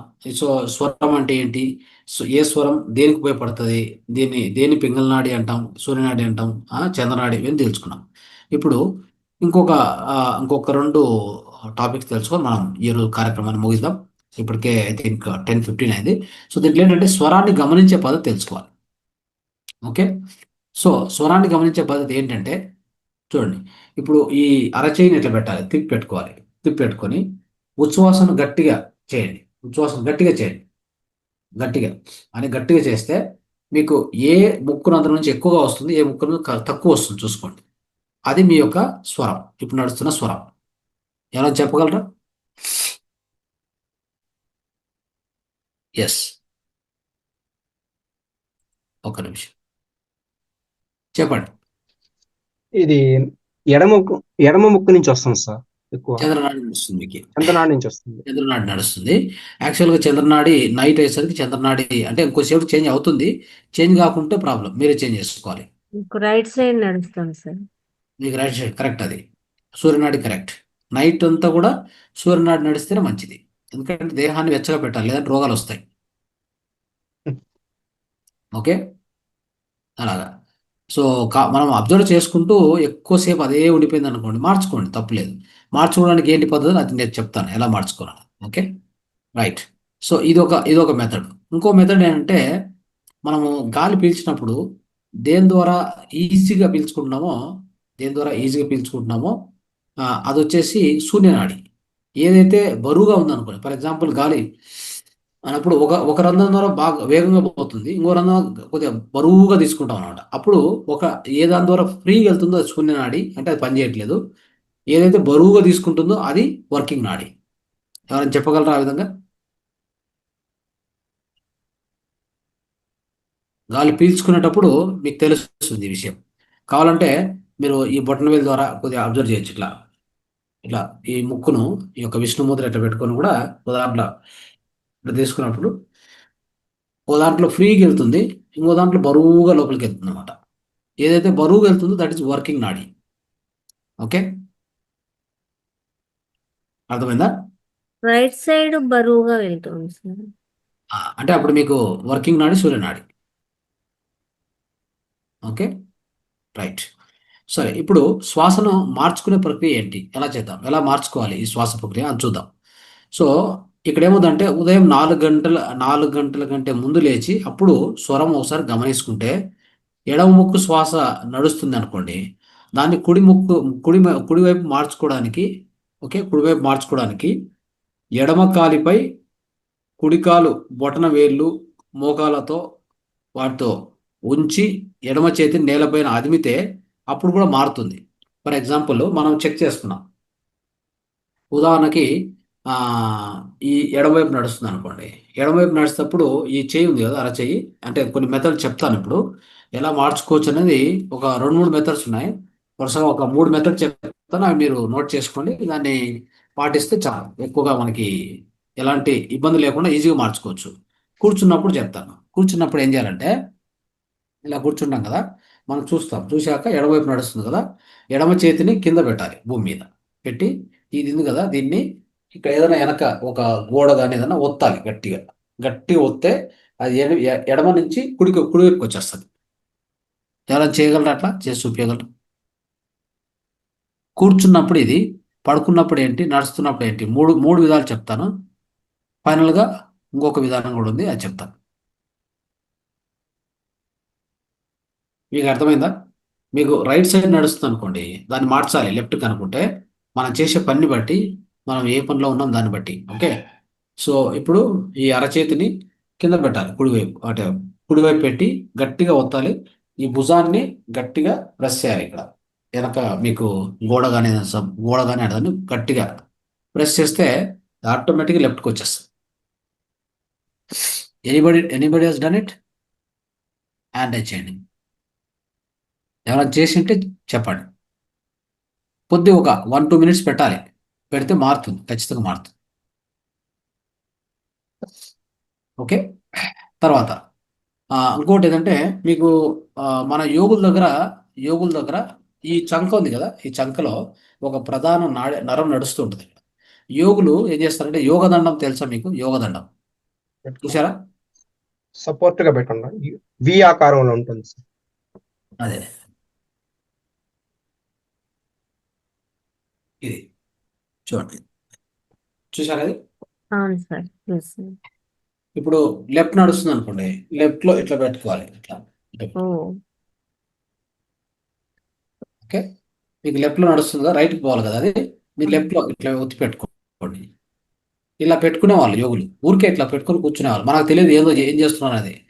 మనం అనుకుంటామంటే ఏదో యోగదండం ఊరికే టైం పాస్ కి పెట్టుకున్నా వాళ్ళకి ఏమన్నా దాని ఏ ఏమంటారు, పర్పస్ తెలియదు కానీ పెట్టుకోవడం అయితే చూసినాం సార్. అంటే ఇట్లా పెట్టుకుంటారు, ఏదైనా వాళ్ళకి బరువు అయి దేహాన్ని దాని మీద పెట్టారేమో అనుకుంటాం. అలా కాదు. సపోర్ట్ కోసం. ఎవరన్నా సపోర్ట్ కోసం. భోజనం ఎవరైనా ఈయనకి వస్తే ఇట్లా పెట్టేసుకుంటారు వాళ్ళు. ఇట్లా పెట్టేసుకొని కొద్దిసేపు పెట్టుకున్నాక ఎవరైనా భోజనం ఇస్తే అప్పుడు తింటారు. మనం ఏం చేస్తాము, ఏ నాడి ఆడుతుందో తెలియదు, ఎప్పుడు తినాలో తెలియదు, ఆ, ఎప్పుడు ఏం కావాలో చేస్తూ ఉంటాం అంతే. కాబట్టి అజీర్ణము, గ్యాస్, ఎక్కువ ప్రాబ్లమ్స్ వస్తుంటాయి. అన్ని రకాల ప్రాబ్లమ్స్ స్టార్ట్ అవుతాయి దేహంలో. అర్థమైందా? సో ఇది యోగదండం ద్వారా చేసేటువంటి విధానం ఇది. ఓకే, నెక్స్ట్ కూర్చున్నప్పుడు చెప్పాను. పడుకున్నప్పుడు ఏం చేయాలి? పడుకున్నప్పుడు ఏం చేయాలంటే మనం లెఫ్ట్ సైడ్ ఇట్లా ఇది ఉంది కదా, ఇట్లా పెట్టుకొని లెఫ్ట్ సైడ్ పడుకోవాలి. పడుకుంటే రైట్కి వచ్చేస్తుంది. అదే మనం అంటే రైట్ ఇట్లా పెట్టుకొని రైట్ సైడ్ పడుకుంటే లెఫ్ట్కి వస్తుంది శ్వాస. అది గమనించండి. అందుకే చెప్తుంటాం కదా, తిన్నాక పడుకునేటప్పుడు లెఫ్ట్ సైడ్ పడుకో, లెఫ్ట్ సైడ్ పడుకో అని చెప్తుంటాం. ఎందుకంటే లెఫ్ట్ సైడ్ పడుకుంటే సూర్యనాడి స్టార్ట్ అవుతుంది, అప్పుడు తిన్నది అరుగుతుంది. లేదంటే నైట్ అంతా అది అజీర్ణంలో అట్లా ఎలా ఉండిపోతుంది అనమాట. అది మనకు రోగానికి దారితీస్తుంది, విషం అవుతుంది అది సరిగా అరగకపోతే. అది ఓకే. తర్వాత నడుస్తున్నాం అనుకోండి. నడిచేటప్పుడు ఏం చేయొచ్చు అంటే, నడిచేటప్పుడు ఈ యొక్క చూడండి, ఈ ఏదన్నా ఒకటి తుండులాగా మన ఈ యొక్క రైట్ హ్యాండ్లో తుండులాగా ఏదన్నా ఒక బట్ట ఏదైనా చేసుకొని ఇట్లా ఇట్లా పెట్టుకోవాలి. ఇట్లా పెట్టుకొని ఒత్తుకోవాలి. నడుస్తూనే చేయొచ్చు దాన్ని, ఆ ప్రక్రియను. ఇట్లా ఇట్లా చేస్తే అది లెఫ్ట్ నుంచి రైట్కి వచ్చేస్తుంది శ్వాస. లెఫ్ట్ లెఫ్ట్ నడుస్తుంది అనుకోండి, ఈ యొక్క తుండులాగా చేసుకొని మన రైట్ హ్యాండ్లో పెట్టుకోవాలి. ఇక్కడ పెట్టుకోవాలి, గట్టిగా అదమాలి. అదిగితే రైట్కి వచ్చేస్తుంది. ఇది మనం నడుస్తున్నప్పుడు చేయొచ్చు. ఓకే. ఇలాగ మనకి ఏ విధంగా కావాలో ఆ విధంగా మనం మార్చుకోవచ్చు. తర్వాత ఈ యొక్క సుషుమ్న నాడి యొక్క ఇంపార్టెన్స్ గురించి తెలుసుకుందాం. సుషుమ్న నాడి అంటే ఏంది? రెండు ముక్కుల్లో కూడా గాలి పీలుస్తూ అంటే గాలి పోతూ వస్తుంటది కదా, దాన్ని మనం ఏమంటామంటే సుషుమ్న నాడి ప్రవాహము అని చెప్తాం. ఈ సుషుమ్న నాడి ప్రవాహం ఉన్నప్పుడు ఏం చేయాలంటే చూడండి చెప్తున్నాడు. ఖచ్చితంగా యోగ సాధన, జపతపములు, ఆశీర్వదించడము, శపించడము ఈ ఈ సమయంలో చేస్తే 100% అవుతుంది. చాలామంది ఎవరైనా శపించాలన్నా, ఎవరైనా ఆశీర్వదించాలన్నా, మంచి జరగాలి కోరుకోవాలన్నా ఆ టైంలో మీరు చేస్తే అంటే చాలా ఫాస్ట్గా అవుతుంది. అందుకే సంధ్యా టైంలో మాట్లాడకూడదు. సంధ్యా వేళలో అన్నెసరీ ఇంట్లో ఏడ్చడము, నెగిటివ్గా మాట్లాడడము, ఇంకొకరి గురించి ఎలా అంటే అలా చేయడము, దూషించడము ఏమీ చేయకూడదు. గుర్తుపెట్టుకోండి, ఈ పాయింట్ రాసుకోండి, అందరికి చెప్పండి. అంటే సంధ్యా సమయము అది సుషుమ్నా సమయం. ఆ సమయంలో మీరు ఏం చేస్తే కూడా అది చాలా పవర్ఫుల్ అది. అప్పుడు ఏం చేయాలంటే మీరు ధ్యానంలో కూర్చోవాలి, యోగాభ్యాసం చేయాలి, అంతే. ధ్యానం చేయండి, యోగాభ్యాసం చేయండి, ప్రాణాయామం చేయండి, అంతేగాని దానికి మించి మీరేం చేయకూడదు. ఓకే. చాలా చాలా ఇంపార్టెంట్ సమయం అది. అది అది అంటే అక్కడ ఆ టైంలో మీరు ఆశీర్వదించినా జరుగుతుంది, శపించినా జరుగుతుంది, రెండు జరుగుతాయి. కాబట్టి చాలా జాగ్రత్తగా ఉండాలి. అందుకే పూర్వకాలంలో ఋషులు కూడా ఎవరైనా వాళ్ళు ఇబ్బంది ఇబ్బంది పెట్టే వాళ్ళను ఆ సుషుమ్న ద్వారా శపించేవాళ్ళు. అది అక్షరాలా జరుగుతుంది. అలాంటిది అనమాట. సో సాధారణంగా ఈ ఈ నాడి సూర్యోదయ, సూర్యాస్తమయ, మిట్ట మధ్యాహ్నం సమయంలో పనిచేస్తుంది సుషుమ్న నాడి. ఎప్పుడెప్పుడు? సూర్యోదయ, సూర్యాస్తమయ, సూర్యాస్తమయం. మిట్ట మధ్యాహ్నం, ఈ 3 సమయాల్లో పనిచేస్తుంది ఈ నాడి. అందువల్లనే మనం అబ్జర్వ్ చేస్తే మధ్యాహ్నం కూడా మనకు రెండు నాడుల ద్వారా అంటే 2 రంధ్రాల ద్వారా పోతూ ఉంటుంది గాలి. గాలి పోతూ వస్తూ ఉంటుంది. అందుకనే బ్రాహ్మణులు ఈ సమయాల్లోనే సంధ్యావందనం చేస్తారు, బ్రాహ్మిన్స్. సో యోగ సాధనకు కూడా ఉపయోగపడే ఆసనములు వేయటం కానీ, ప్రాణాయామం, ముద్రలు ఈ సమయంలో చేస్తే కుండలిని శక్తి మేల్కొంటుంది. సమస్త శక్తులు మనకు లభిస్తాయి. ఓకే. సో ఇది మనం తెలుసుకోవాల్సింది. సో ఇంతవరకు ఈ యొక్క అద్భుతమైనటువంటి దీన్ని తెలుసుకున్నాం. సో చివరగా నాడును శుద్ధి చేయడం తెలుసుకుందాం. నాడిని శుద్ధి చేయడం ఈ రోజు క్లాస్లో ఇంతవరకు ముగిద్దాం. నెక్స్ట్ క్లాస్లో మనం మిగతా తెలుసుకుందాం. నాడిని శుద్ధి చేసే దాంట్లో ఏంటంటే మనం మన అంటే ఆహార విహారాలు ఎట్లా ఉంటాయి, యథేచ్ఛగా చేస్తూ ఉంటాం. దానివల్ల ఏమవుతుంది, మన దేహంలో ఉన్న 2,72,000 నాళ్ళు అనుకుంటే అవి అదుపు తప్పుతాయి. ఎలా అంటే మనం తినే ఆహారం కానీ, మనం పాటించే ఆరోగ్య శైలి కానీ సరిగా ఉండదు. ఎలా అంటే అలా అప్పుడేమవుతుందంటే రాత్రి పడుకొని పొద్దున్న లేచేసరికి ఎన్నో నాడులు బిగుసుకుపోయి ఉంటాయి. అందుకే చెప్తుంటాం కదా, ప్రతిరోజు ధ్యానం చేస్తే ఆ నాడులన్నీ శుభ్రం అవుతాయని. అవును, కరెక్ట్ అది. ఎందుకంటే పొద్దున్న లేచేసరికి అవన్నీ బిగుసుకుపోయి ఉంటాయి. ఎందుకు? సరిగా ప్రాణవాయువు తీసుకోవడం, ఆపోజిట్గా నడుస్తుంటుంది. ఈ యొక్క ప్రాణవాయువు కూడా మనకి ఏ పక్క నడచాలో అది ఉండదు, ఆపోజిట్గా నడుస్తుంటుంది. ఎందుకంటే మన వ్యవహారాలు, మనం తినే ఆహారం కానీ అలానే ఉంటాయి. సో మనం తినే ఆహారంలో ఎంత ప్రాణవాయువు మనకు వస్తుంది అది కూడా మనకు తెలియదు. ఆ ప్రాణవాయువు లేనటువంటి ఆహారం తినడం కానీ ఇవన్నీ చేయడం వల్ల మన దేహంలో నాడులు బిగుసుకుపోయి ఉంటాయి. వాటిని శుద్ధి చేసుకునేటువంటి కార్యక్రమం మనము చేయాలి. ఓకే. అది లేదంటే దాని నుంచి ఏమొస్తాయి, మనకు రోగాలు వస్తాయి. దీన్ని శుద్ధి చేసుకున్నటువంటి అంటే ఈ యొక్క నాడిని మనం శుద్ధి చేసేటువంటి ప్రక్రియ ఏంటంటే ఖచ్చితంగా నాడీ శుద్ధి ప్రాణాయామం మీకు అందరికి తెలుసు కదా. సో ఆల్టర్నేటివ్ నాస్ట్రల్ బ్రీతింగ్ అంటాం, లేదంటే నాడీ శోధన ప్రక్రియ అంటాం కదా. దీన్ని ప్రతిరోజు ప్రతి ఒక్కరూ లేచిన తర్వాత 5 నుంచి 10 నిమిషాలు ఫస్ట్ చేయమని చెప్తారు.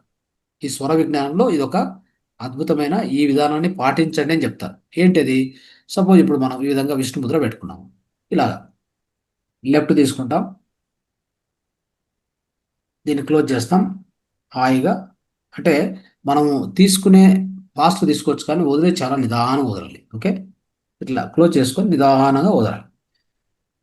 మళ్ళీ మళ్ళీ రైట్ సైడ్ కూడా ఫాస్ట్గా తీసుకోవచ్చు, నిదానం వదలాలి. అంటే our inhalation must be short, exhalation must be very long. Okay, ఈ విధంగా చూసుకోండి. ఈ విధంగా చేయడం వలన మనకేమవుతుందంటే ఈ యొక్క నాడీ శుద్ధి జరుగుతుంది. నాడీ శుద్ధికి ఇది ఒకటి మనకు తెలియజేశారు. దాంతోపాటు మనం ధ్యానం చేస్తాం కాబట్టి ఈ ప్రాణాయామం, అందుకే మనం ప్రతిరోజు కూడా పొద్దున్నే మన క్లాసులో కూడా యోగా ప్రాణాయామం ధ్యానం పెట్టాం. ఓకే, సో ఈ విధంగా బిగుసుకుపోయిన నాడులను హాయిగా వాటిని నీటి శుద్ధి చేసుకొని ఈ నాడీ శోధన ప్రక్రియ ద్వారా అప్పుడు ధ్యానంకి వెళ్ళమని చెప్తాం. కాబట్టి అంటే యోగా, ప్రాణాయామ, ధ్యాన అది అద్భుతమైనటువంటి సీక్వెన్స్. ఓకే, సో ఈ విధంగా చేసుకోవడం వలన మనకి నాడి శుద్ధి అవుతాయి. మనం నెక్స్ట్ ధ్యానం జరిగిపోయినప్పుడు ధ్యానంలో కూర్చుంటే వచ్చే విశ్వశక్తి నేరుగా బ్రహ్మరంధ్రం నుంచి అన్ని నాడల ద్వారా హాయిగా కిందికి పైకి ఫ్లో అవుతుంటుంది. అన్ని చక్రాలు కూడా అన్ని చక్రాల ద్వారా కూడా ఈ యొక్క ప్రాణశక్తి ప్రవహిస్తూ ఉంటుంది. లేదంటే ఏమవుతుంది?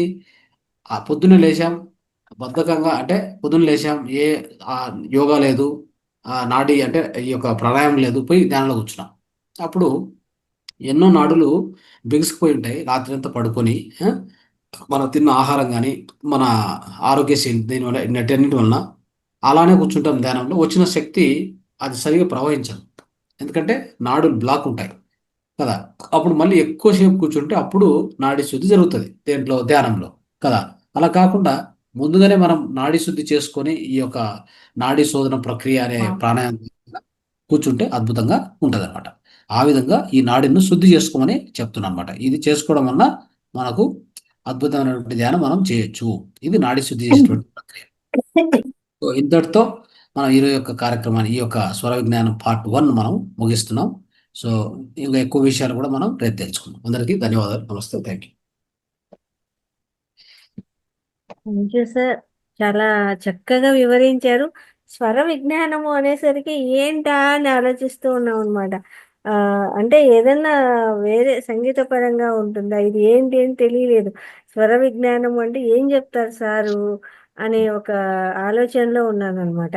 స్వర విజ్ఞానము అంటే అసలు మనం తీసుకునే శ్వాసనే స్వరం అంటారని, దాని గురించి తెలియజేసే విజ్ఞానమే స్వర విజ్ఞానం అని మీరు చెప్పేదాకా కూడా తెలియదు. స్వరము అంటేనే మనం తీసుకునే శ్వాస. దాన్ని కూడా ఈ బ్రహ్మంగారి వంశస్థులైనటువంటి వారు ఈ పుస్తకం ద్వారా తెలియజేయడము, అందులోనూ మన తెలుగులో ఈ పుస్తకము లభించడము అనేది చాలా గొప్ప విషయము. అది మీరు సేకరించి దాన్ని మొత్తము జ్ఞానాన్ని తీసుకొని వచ్చి మా అందరికీ ఇంత గొప్ప సబ్జెక్ట్ అందిస్తున్నందుకు అనంత కోటి ఆత్మ నమస్కారాలు. ఇందులో కూడా స్వరము ఎలా తీసుకుంటే ఏ ఏ టైంలో ఎలా ఉండాలి, రైట్ సైడా లెఫ్ట్ సైడా అనేది, రాత్రిపూట ఎలా ఉండాలి, పగలపూట ఎలా ఉండాలి, ఆహారం తీసుకునేటప్పుడు ఎలా ఉండాలి, పడుకునేటప్పుడు ఎలా ఉండాలి, అలాగే మనము ఏ టైంలో స్వరం ఎలా ఉంటుంది, మాట్లాడితే ఎలాంటి విషయాలు జరుగుతాయి, అలా త్రిసంధ్యలలో కూడా మాటకు అంత ఆ దానికి అంత విలువ ఉంది, ఆ మాటకు ఏదైనా జరుగుతుంది అనేది, అలాగే మార్చుకోవడం ఎలాగా అనేది కూడా, ఋషులు దాన్ని పెట్టుకునేది ఎందుకు అనేది కూడా చాలా అంటే ఎలా మార్చుకోవాలి, రైట్ సైడ్ ఉంటే లెఫ్ట్ సైడ్కి ఎలా మార్చుకోవాలి, లెఫ్ట్ సైడ్ ఉంటే రైట్ సైడ్కి ఎలా మార్చుకోవాలి, అవంతా కూడా సబ్జెక్ట్ అసలు చాలా అద్భుతంగా ఉంది సార్.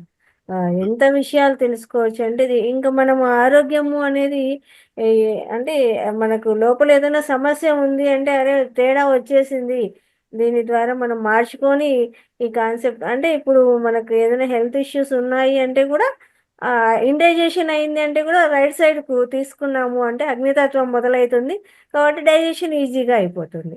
అప్పుడు లెఫ్ట్ నడుస్తుందా రైట్ నడుస్తుందా, ఎందుకు మనకు ఇండైజెషన్ అయింది, ఇట్లా లోపల ఏదో తేడా అయింది అంటే శ్వాసను బట్టి కూడా మనం అది తెలుసుకోవచ్చు. శ్వాస తేడా ఉంది అంటే అరే మన శ్వాస తేడా ఉంది కాబట్టి లోపల ప్రాబ్లం ఉంది కాబట్టి అంటే దాన్ని మార్చుకోవాలి. ఉదాహరణ చెప్పాలంటే మన ఒక యోగి ఆత్మకథలో ఒక సంఘటన జరిగింది. దాని ద్వారా ఈ యొక్క స్వర విజ్ఞానం యొక్క దాని యొక్క ప్రాముఖ్యతంగా ఎక్కువ అర్థం చేసుకోవచ్చు. ఎలా అంటే ఒకరోజు లహరి మహాశయులు ప్రతిరోజు పొద్దున్నే లేచాక వాకింగ్కి వెళ్తారు. ఆయన వాకింగ్కి వెళ్తూ ఉంటారు. ఆ, ఒక ప్రతిరోజు కూడా ఒక వీధిలో, చిన్న వీధిలో అలా నడుచుకుంటూ సముద్రం ఒడ్డుకి వెళ్తారు వాళ్ళు. ఆయనతో పాటు ఒక ముగ్గురు నలుగురు వాళ్ళ శిష్యులు అనుసరిస్తూ ఉంటారు. ఆయన పోతూ ఉన్నారు. ఆ చిన్న స్ట్రీట్లో వెళ్తూ ఉన్నారు. కొద్ది వెళ్ళాక ఆ టర్నింగ్ వస్తుంది. ఆ టర్నింగ్ కంటే ముందు ఆయన ఒక శిష్యుడిని సైగ చేస్తాడు. ఏమంటే బట్ట బట్ట పేలికి ఒకటి రెడీగా పెట్టు అని చెప్తాడు. ఒక బట్ట రెడీగా పెట్టు అంటాడు. అప్పుడు ఆయనకు ఆ శిష్యుడికి అర్థం కాలే. ఎందుకు చెప్తున్నారు గురువుగారు బట్ట పెట్టమని, బట్ట రెడీగా పెట్టమని అని అర్థం కాలే. జస్ట్ టర్నింగ్కి వెళ్తాడు. పైనుంచి ఒక పెంకు కింద పడి ఆయన ఒక బొట్టన వేలును కట్ చేసి అక్కడ రక్తం బయటకు వచ్చేస్తాడు. అప్పుడు ఆ బట్ట తీసుకురారా అని చెప్తాడు. తీసుకొస్తే దాని బట్టను కట్టి మళ్ళా ముందుకు సాగుతూ ఉంటాడు. కొద్ది దూరం పోయాక ఆ యొక్క శిష్యుడికి డౌట్ వస్తుంది. ఎలా చెప్పారు గురువుగారు ఇది అని. ఆయన అడిగితే, గురుగారు జరగబోయే కంటే ముందే మీకు ఎలా తెలిసింది ఈ విషయం అంటే, నా శ్వాస చెప్తుంది నాయన ఏం జరగబోతుంది అని చెప్పాడు. అది అర్థమైందా? శ్వాస ద్వారానే మనం గ్రహించగలము. అది. మీకు మూడో కన్ను శ్వాసలోనే అక్కర్లేదు, మూడో కన్ను అక్కర్లేదు. అర్థమైందా? అదే సార్, మూడో కన్ను అనుకుంటూ చూడాలంటే ఉంటాం కదా, థర్డ్ ఐ ఓపెన్ అయితే అన్ని ఏదో తెలుస్తాయి అన్నట్టు దాని గురించి చెప్తూ ఉంటారు. మూడో కన్ను ద్వారా తెలుసుకునే చాలా ఉన్నాయి. వేరే వేరే లోకాలు చూసేది అవన్నీ చేయాలంటే అన్ని మూడో కన్ను చూడొచ్చు కావాలి. అని అంటారు. కానీ నిత్య జీవితంలో ఈ యొక్క దీన్ని యాక్చువల్గా ఆరోగ్యంగా ఉండడానికి మనము తర్వాత ముక్తి పొందడానికి రెండింటికి కూడా ఈ స్వర విజ్ఞానం వాడుకోవచ్చు. అంటే లాభదాయకమైనటువంటి జీవితాన్ని నడపాలన్నా, ఆనందకరమైన జీవితాన్ని, ఈ ప్రపంచ జీవితాన్ని నడపడానికి కానీ, ముక్తిని పొందడానికి కానీ రెండింటికి కూడా వాడుకోవచ్చు. అది. Thank you very much. Any questions want to ask? ఇందులో మీకు ఏమన్నా డౌట్స్ ఉన్నా, లేదు సార్ వచ్చారు, సార్ చక్కగా చెప్తున్నారు, మాట్లాడాలన్నా హ్యాండ్ రైజ్ చేయండి, చక్కగా అన్మ్యూట్ చేసుకొని మాట్లాడతారు. జానకి గారు జానకి గారు మాట్లాడండి. మాట్లాడండి. సార్ నమస్తే సార్. నమస్తే. సార్ ఇప్పుడు కర్మ అన్నారు కదా, కర్మ అంటే ఏంటి సార్ అసలు? కర్మ అంటే యాక్షన్. అంటే మీరు చేసే పని ఏదైనా కావచ్చు, చెడు కావచ్చు, మంచి కావచ్చు, కర్మ అంటారు దాన్ని.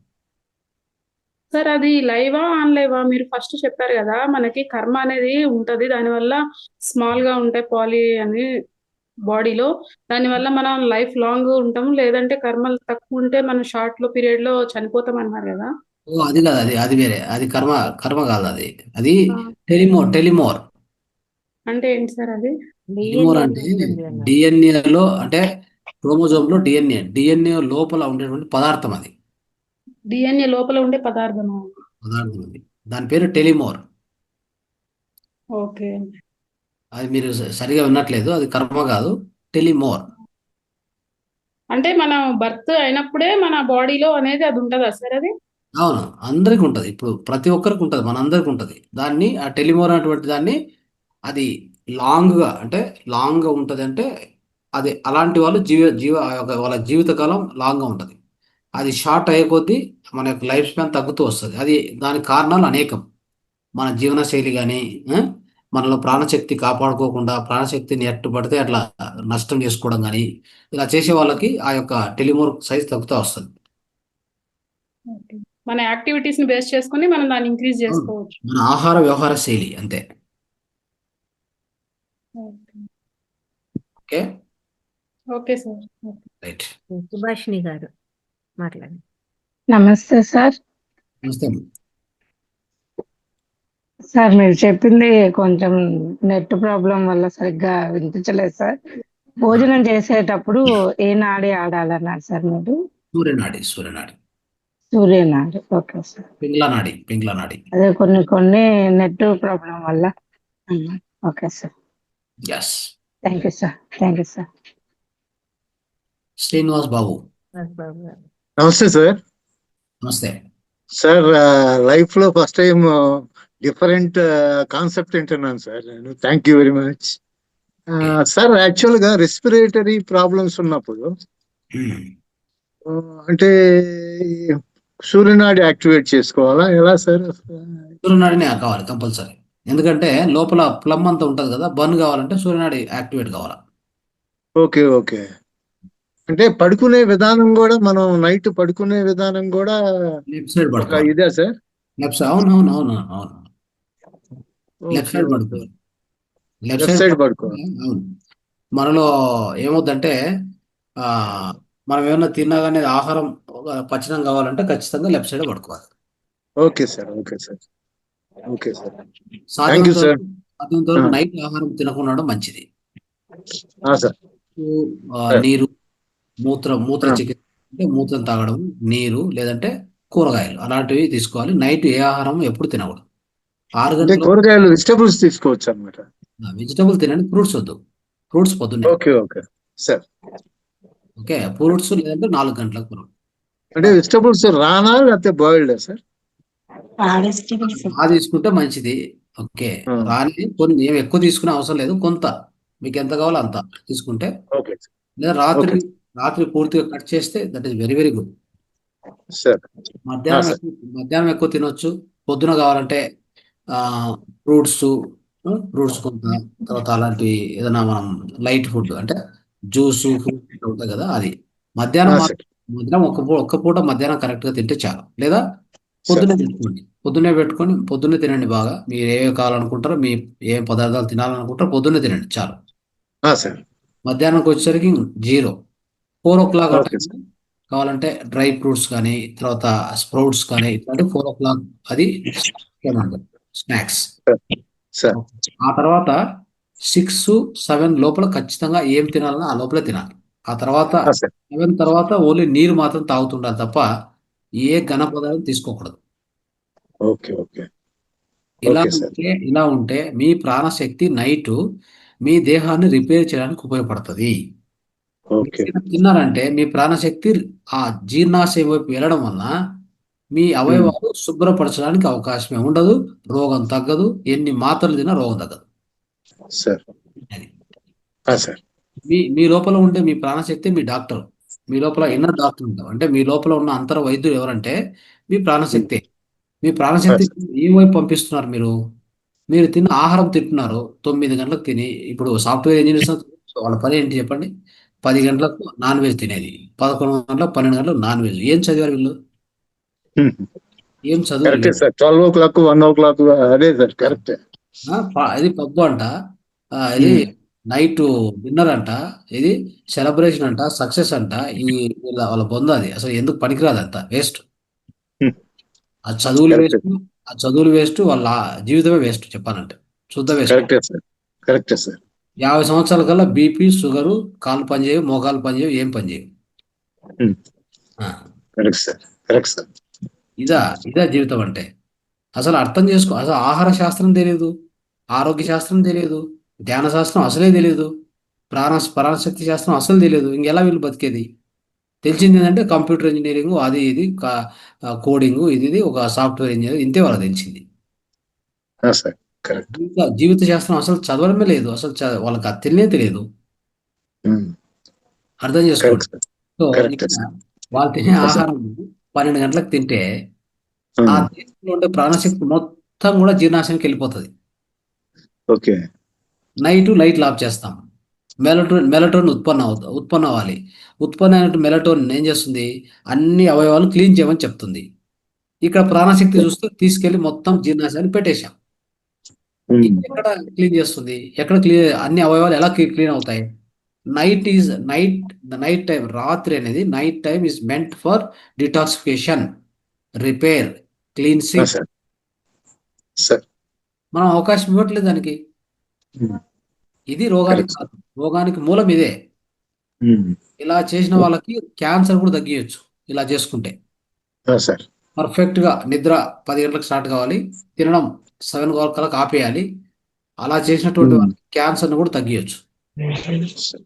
అది రైట్. Food habits complete. చేస్తానంటే సరిపోదు, ధ్యానం ఒక్కటి చేస్తే సరిపోదు. ఇవన్నీ కూడా తెలుసుకోవాలి.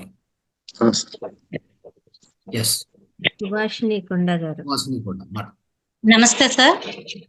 సార్ క్లాస్ అడ్మిన్, కానీ చంద్రనాడి గురించి అంటే దాని యొక్క బెనిఫిట్స్ కొంచెం చెప్పండి సార్.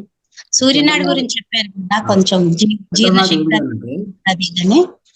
ఒక్క నిమిషం. ఎవరిది రిసౌండ్ ఏమైనా ఉందా? లేదు. ఓకే. చంద్రనాడి ఏంటంటే, ఫర్ ఎగ్జాంపుల్ మనలో ఒత్తిడి ఎక్కువైపోయింది, ఏదో థాట్స్ ఎక్కువ చేశాము, సంథింగ్ మనకి డిస్టర్బెన్స్, ఒత్తిడి, బ్లడ్ ప్రెషర్ ఎక్కువైనట్టుగా అనిపించడము, ఇలాంటివన్నీ నడిచాయి అనుకోండి. ఓకే, వేడి ఎక్కువ అనిపించింది, మన దేహంలో వేడి ఎక్కువ అనిపించింది అనుకోండి, అప్పుడు ఇమ్మీడియట్గా ఈ చంద్రనాడి సైడు, అంటే ఆ చంద్రనాడి యాక్టివేట్ చేసుకోవాలి. ప్లస్ మనం ఆ చంద్రనాడి ప్రాణాయామం చేస్తే మంచిది. ఇంకా ఎట్లా అంటే ఇట్లా ఇట్లా మూసుకొని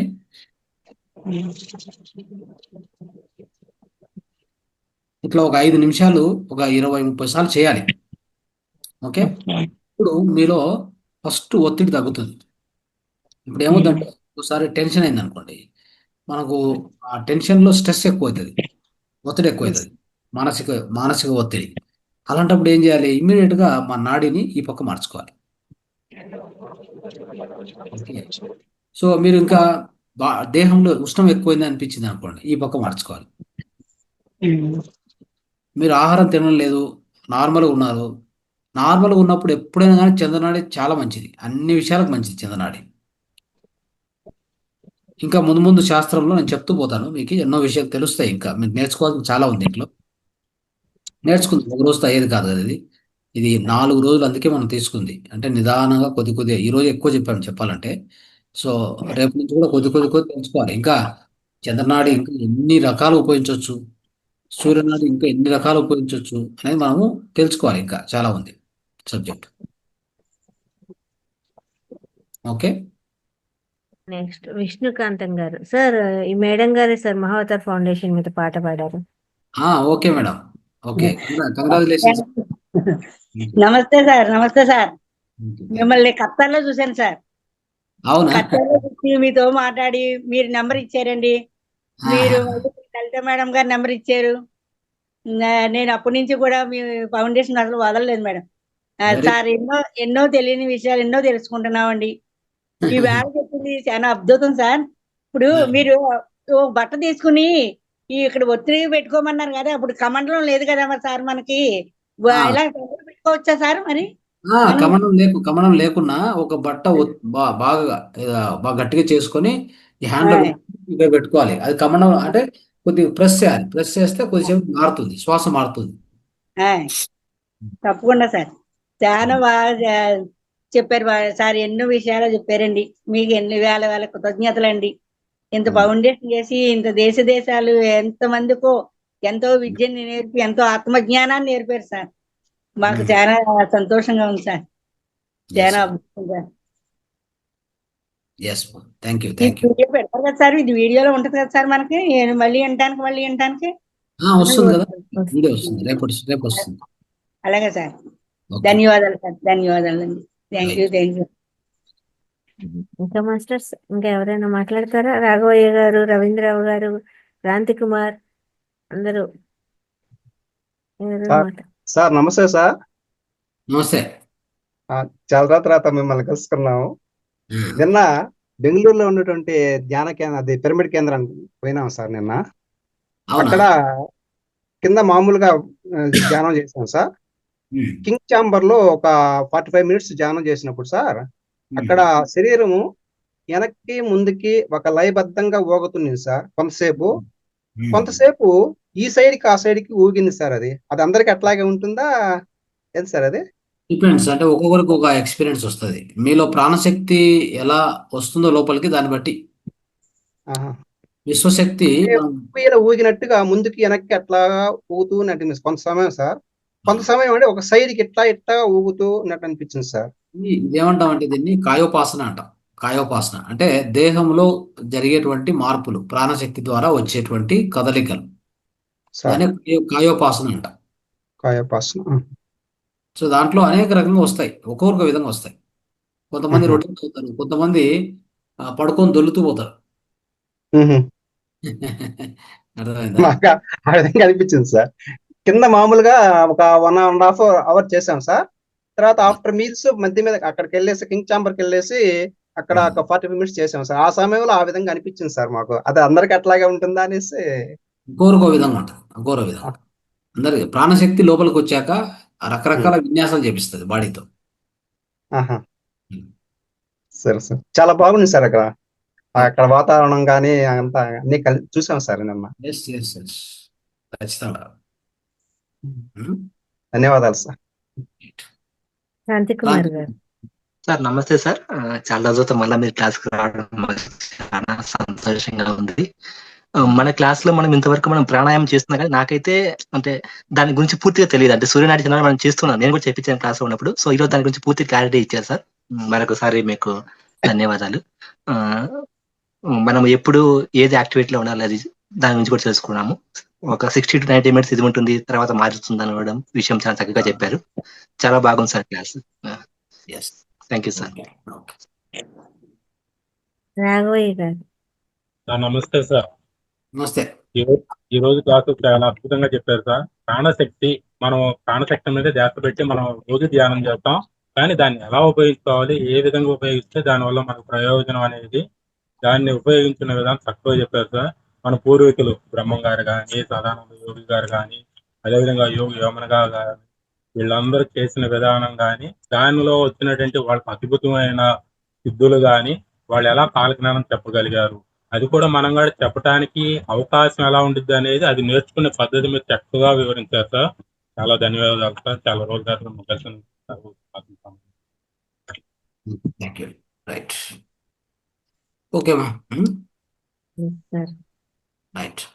thank you very much sir. మాకు ఇంత మంచి అవకాశాన్ని ఇచ్చారు, మీరు రావడము, అందులోనూ ఇంత మంచి జ్ఞానాన్ని మాకు అందించడము చాలా హ్యాపీగా ఉంది. ఇంకా ఇంకా ఎంతో జ్ఞానాన్ని మీ ద్వారా తెలుసుకుంటాము ఈ స్వర విజ్ఞానం ద్వారా ఈ వారం రోజులు. అలాగే ఇంకా మీరు చెప్పిన విషయాల్లో అయితే ఆయుర్వేదము, యూరిన్ థెరపీ, యోగా, ప్రాణాయామము ఇవన్నీ ఉన్నాయి సార్. కానీ హోమియోపతి అనేది ఇంకా కొన్ని, రెడ్ లైట్ థెరపీ అనేది ఇంకా కొన్ని మనం పెట్టడం జరిగింది. వాటిని ఎలా తెలియజేయాలి అనేది కూడా మాకు తెలియజేస్తే బాగుంటుంది. నేనేమంటా అంటే ఫ్రైడే మీరు చేసే కార్యక్రమంలో ఈ ఆల్రెడీ మెసేజ్ పెట్టాను, మీకు కూడా మెసేజ్ పెట్టాను. ఖచ్చితంగా ఫ్రైడే రోజున మనము ఓన్లీ హోలిస్టిక్ లైఫ్ స్టైల్ మీద చేయాలి. ఆ హోలిస్టిక్ లైఫ్ స్టైల్ మీద కొంత డీప్గా దాన్ని అనలైజ్ చేసుకొని రీసెర్చ్ చేసి మంచి మంచి టాపిక్స్తో ముందుకు రావాలి. ఓకే, ఇలాంటి సబ్జెక్ట్ అంటే ఇది వచ్చేసి మనకు ఆధ్యాత్మిక జ్ఞానం కిందకి వస్తుంది. కానీ మిగతా విషయాలు ఇప్పుడు యూరిన్ థెరపీ నుంచి ముద్ర థెరపీ, ఆకుప్రెషర్లు, కలర్ థెరపీ ఇట్లాంటివి ఉన్నాయి కదా, ఎన్నో ఇవన్నిటిని బాగా ప్రతి ఒక్కరు ఇక్కడ ఉన్నటువంటి వేదికలు ఉన్న అందరూ కూడా బాగా రీసెర్చ్ చేసి మీ సొంత టాపిక్స్తో మీరు ఆ రోజు సమగ్ర జీవన శైలి రోజు ఖచ్చితంగా ఒక్కొక్కరు ఒక టాపిక్ 15 నిమిషాలు 20 నిమిషాలు తీసుకొని చెప్పాలి. మిగతా రోజుల్లో నార్మల్గా ఆధ్యాత్మిక జ్ఞానం ఉంటుంది.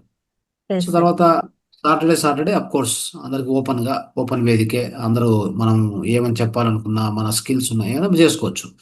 కానీ ఫ్రైడే అంటూ అందరూ పార్టిసిపేట్ చేయాలి యాక్టివ్గా. నేను చూస్తున్నాను రాఘవ సార్, లలిత మేడం, క్రాంతి కుమార్, ఇంతే రవీంద్ర సార్ ఇక్కడ కనిపిస్తున్న సుమా, ఎవరో ఇంత కొంత మాస్టర్ 5-6 మంది అనుకోండి. మిగతా వాళ్ళంతా ఏం చేస్తుంది, ఏం నేర్చుకున్నారు ఇంతవరకు? మీరు నేర్చుకున్నదే కాకుండా కొత్తవి నేర్చుకొని వచ్చి చెప్పాలన్న ఆసక్తి ఉండాలి కదా, అది చేయాలి. మరి అది చేయకపోతే ఇన్ని రోజులు మనం నేర్చుకున్నానికి ప్రయోజనం పడదు. ఏదో ఒకటి మీకు తెలిసిన మన ఒక ఇంటి నివారణలు, ఓకే, అలాంటివి బుక్కులు ఎన్నో ఉన్నాయి, ఆయుర్వేదం మీద ఉన్నాయి, ఇన్ని రకాల బుక్కులు, ఇంత విజ్ఞానం ఉన్నప్పుడు మనం ఫ్రైడే వచ్చేసి ఇట్లా మాస్టర్స్, ఇంకా కొత్త వాళ్ళు కూడా ఇక్కడ ఉన్న అందరు మాస్టర్స్ కూడా కలిసి ముందుకు రావాలి. ఒక్కొక్కరు ఒక టాపిక్ తీసుకోవాలి. ఒక 4-5 మాస్టర్స్ కనిపిస్తున్నారు, మిగతా వాళ్ళంతా మరి స్వాధ్యాయం చేయట్లేదా? ధ్యానం చేస్తున్నారు, స్వాధ్యాయం ఏమైంది? పత్రి సారు చెప్పారు, ధ్యానానికి 50% ఇస్తే స్వాధ్యాయానికి 50% ఇచ్చారు వాల్యూ సారు. మీకు ఈ విషయం తెలుసు కదా, అందరికి తెలుసు కదా. స్వాధ్యాయ యోగం ఎలా ఉందో, ధ్యాన యోగం ఎట్లా ఉందో, ఈ రెండింటికి కూడా 50% ఇచ్చారు సార్. అంటే అంత ఇంపార్టెన్స్ ఉన్న స్వాధ్యాయాన్ని మనం ఎందుకు నెగ్లెక్ట్ చేస్తున్నాం? ఆ సమగ్ర జీవన శైలి ఫ్రైడే రోజు ఖచ్చితంగా కొత్త మాస్టర్లు వచ్చి చెప్పాలి. అది మన యొక్క ఆ విధంగా ఆశిస్తున్నాం. దానికి కావాల్సినటువంటి అన్ని టాపిక్స్ నేను లిస్ట్ ఇచ్చాను. ఆ లిస్ట్లో మీరు ఏదో ఒకటి సెలెక్ట్ చేసుకోండి, దాని మీద రీసెర్చ్ చేయండి బాగా. ఓకే, ఆకుప్రెషర్ చెప్పాం మన దగ్గర ఆల్రెడీ. ఆకుప్రెషర్ సంబంధించి మన వేదికలోనే మన ఇంతకుముందు మహావతార్ టీవీ, ఇప్పుడు మహావతార్ టీవీ తెలుగు వచ్చింది, ఇంతకుముందు మహావతార్ టీవీ లేకపోతే మీరు ఎతికితే దొరుకుతాయి. తెలుగు ఎన్నో ఉన్నాయి వీడియోస్. అవి నేను చెప్పినవి తీసుకొని దాన్నే మరి మీరు అర్థం చేసుకుని దాన్నే చెప్పండి, పర్వాలేదు. ఇంతకుముందు నేను చెప్పాను ముద్రలు, తర్వాత ఈ ఆకుప్రెషర్ టెక్నిక్స్ ఎన్నో చెప్పాను. వాటినే మీరు అనలైజ్ చేసుకొని వాటినే మళ్ళీ తిరిగి చెప్పండి. అట్లనే చేయండి కనీసం. లేదు కొత్త బుక్స్, మంచి మంచి బుక్స్ తీసుకొని స్వాధ్యాయం చేసి అర్థం చేసుకొని వచ్చి చెప్తామంటే దట్స్ ఆల్సో గుడ్. బట్ నాకు ఓన్లీ 4-5 మాస్టర్లు కనిపిస్తున్నా, అదే ఆశ్చర్యంగా ఉంది అంతే. మిగతా వాళ్ళంతా ఏం చేస్తున్నారు? కొన్ని వందల మంది వాట్సాప్లో ఉన్నారు, అట్లీస్ట్ ఒక 40-50 మంది ఇక్కడ వస్తుంటారు రెగ్యులర్గా. వీళ్ళంతా కూడా స్వాధ్యాయం చేయకపోతే ఎలా మరి అట్లయితే? Okay, right, yes. సార్ ఖచ్చితంగా ముందు ముందు సెషన్స్లో అయితే అందరి పార్టిసిపేషన్ ఉంటుందని, సమగ్ర జీవన శైలిలో కొత్త కొత్త టాపిక్స్ వస్తాయని ఖచ్చితంగా ఆశిస్తున్నాను sir. Thank you very much. మాకు ఎంత చక్కటి జ్ఞానాన్ని అందించినందుకు మీకు అనంతకోటి ఆత్మ నమస్కారాలు తెలియజేస్తున్నాము. మహావతార్ ఫౌండేషన్ అందరి తరపున, అందరి మాస్టర్స్ తరపున కూడా చక్కగా ధన్యవాదాలు తెలియజేస్తున్నాం. ఓకే మాస్టర్స్, మనకు ఇంత చక్కటి జ్ఞానాన్ని అందించినటువంటి డాక్టర్ రంగనాథ్ సార్ గారికి అందరూ కూడా గట్టిగా ధన్యవాదాలు తెలియజేద్దాము. Thank you very much sir. తిరిగి రేపటి సెషన్లో కలుసుకుందాము. అంతవరకు సెలవు. ధన్యవాదాలు. అందరికీ ధన్యవాదాలు. శుభరాత్రి. Thank you.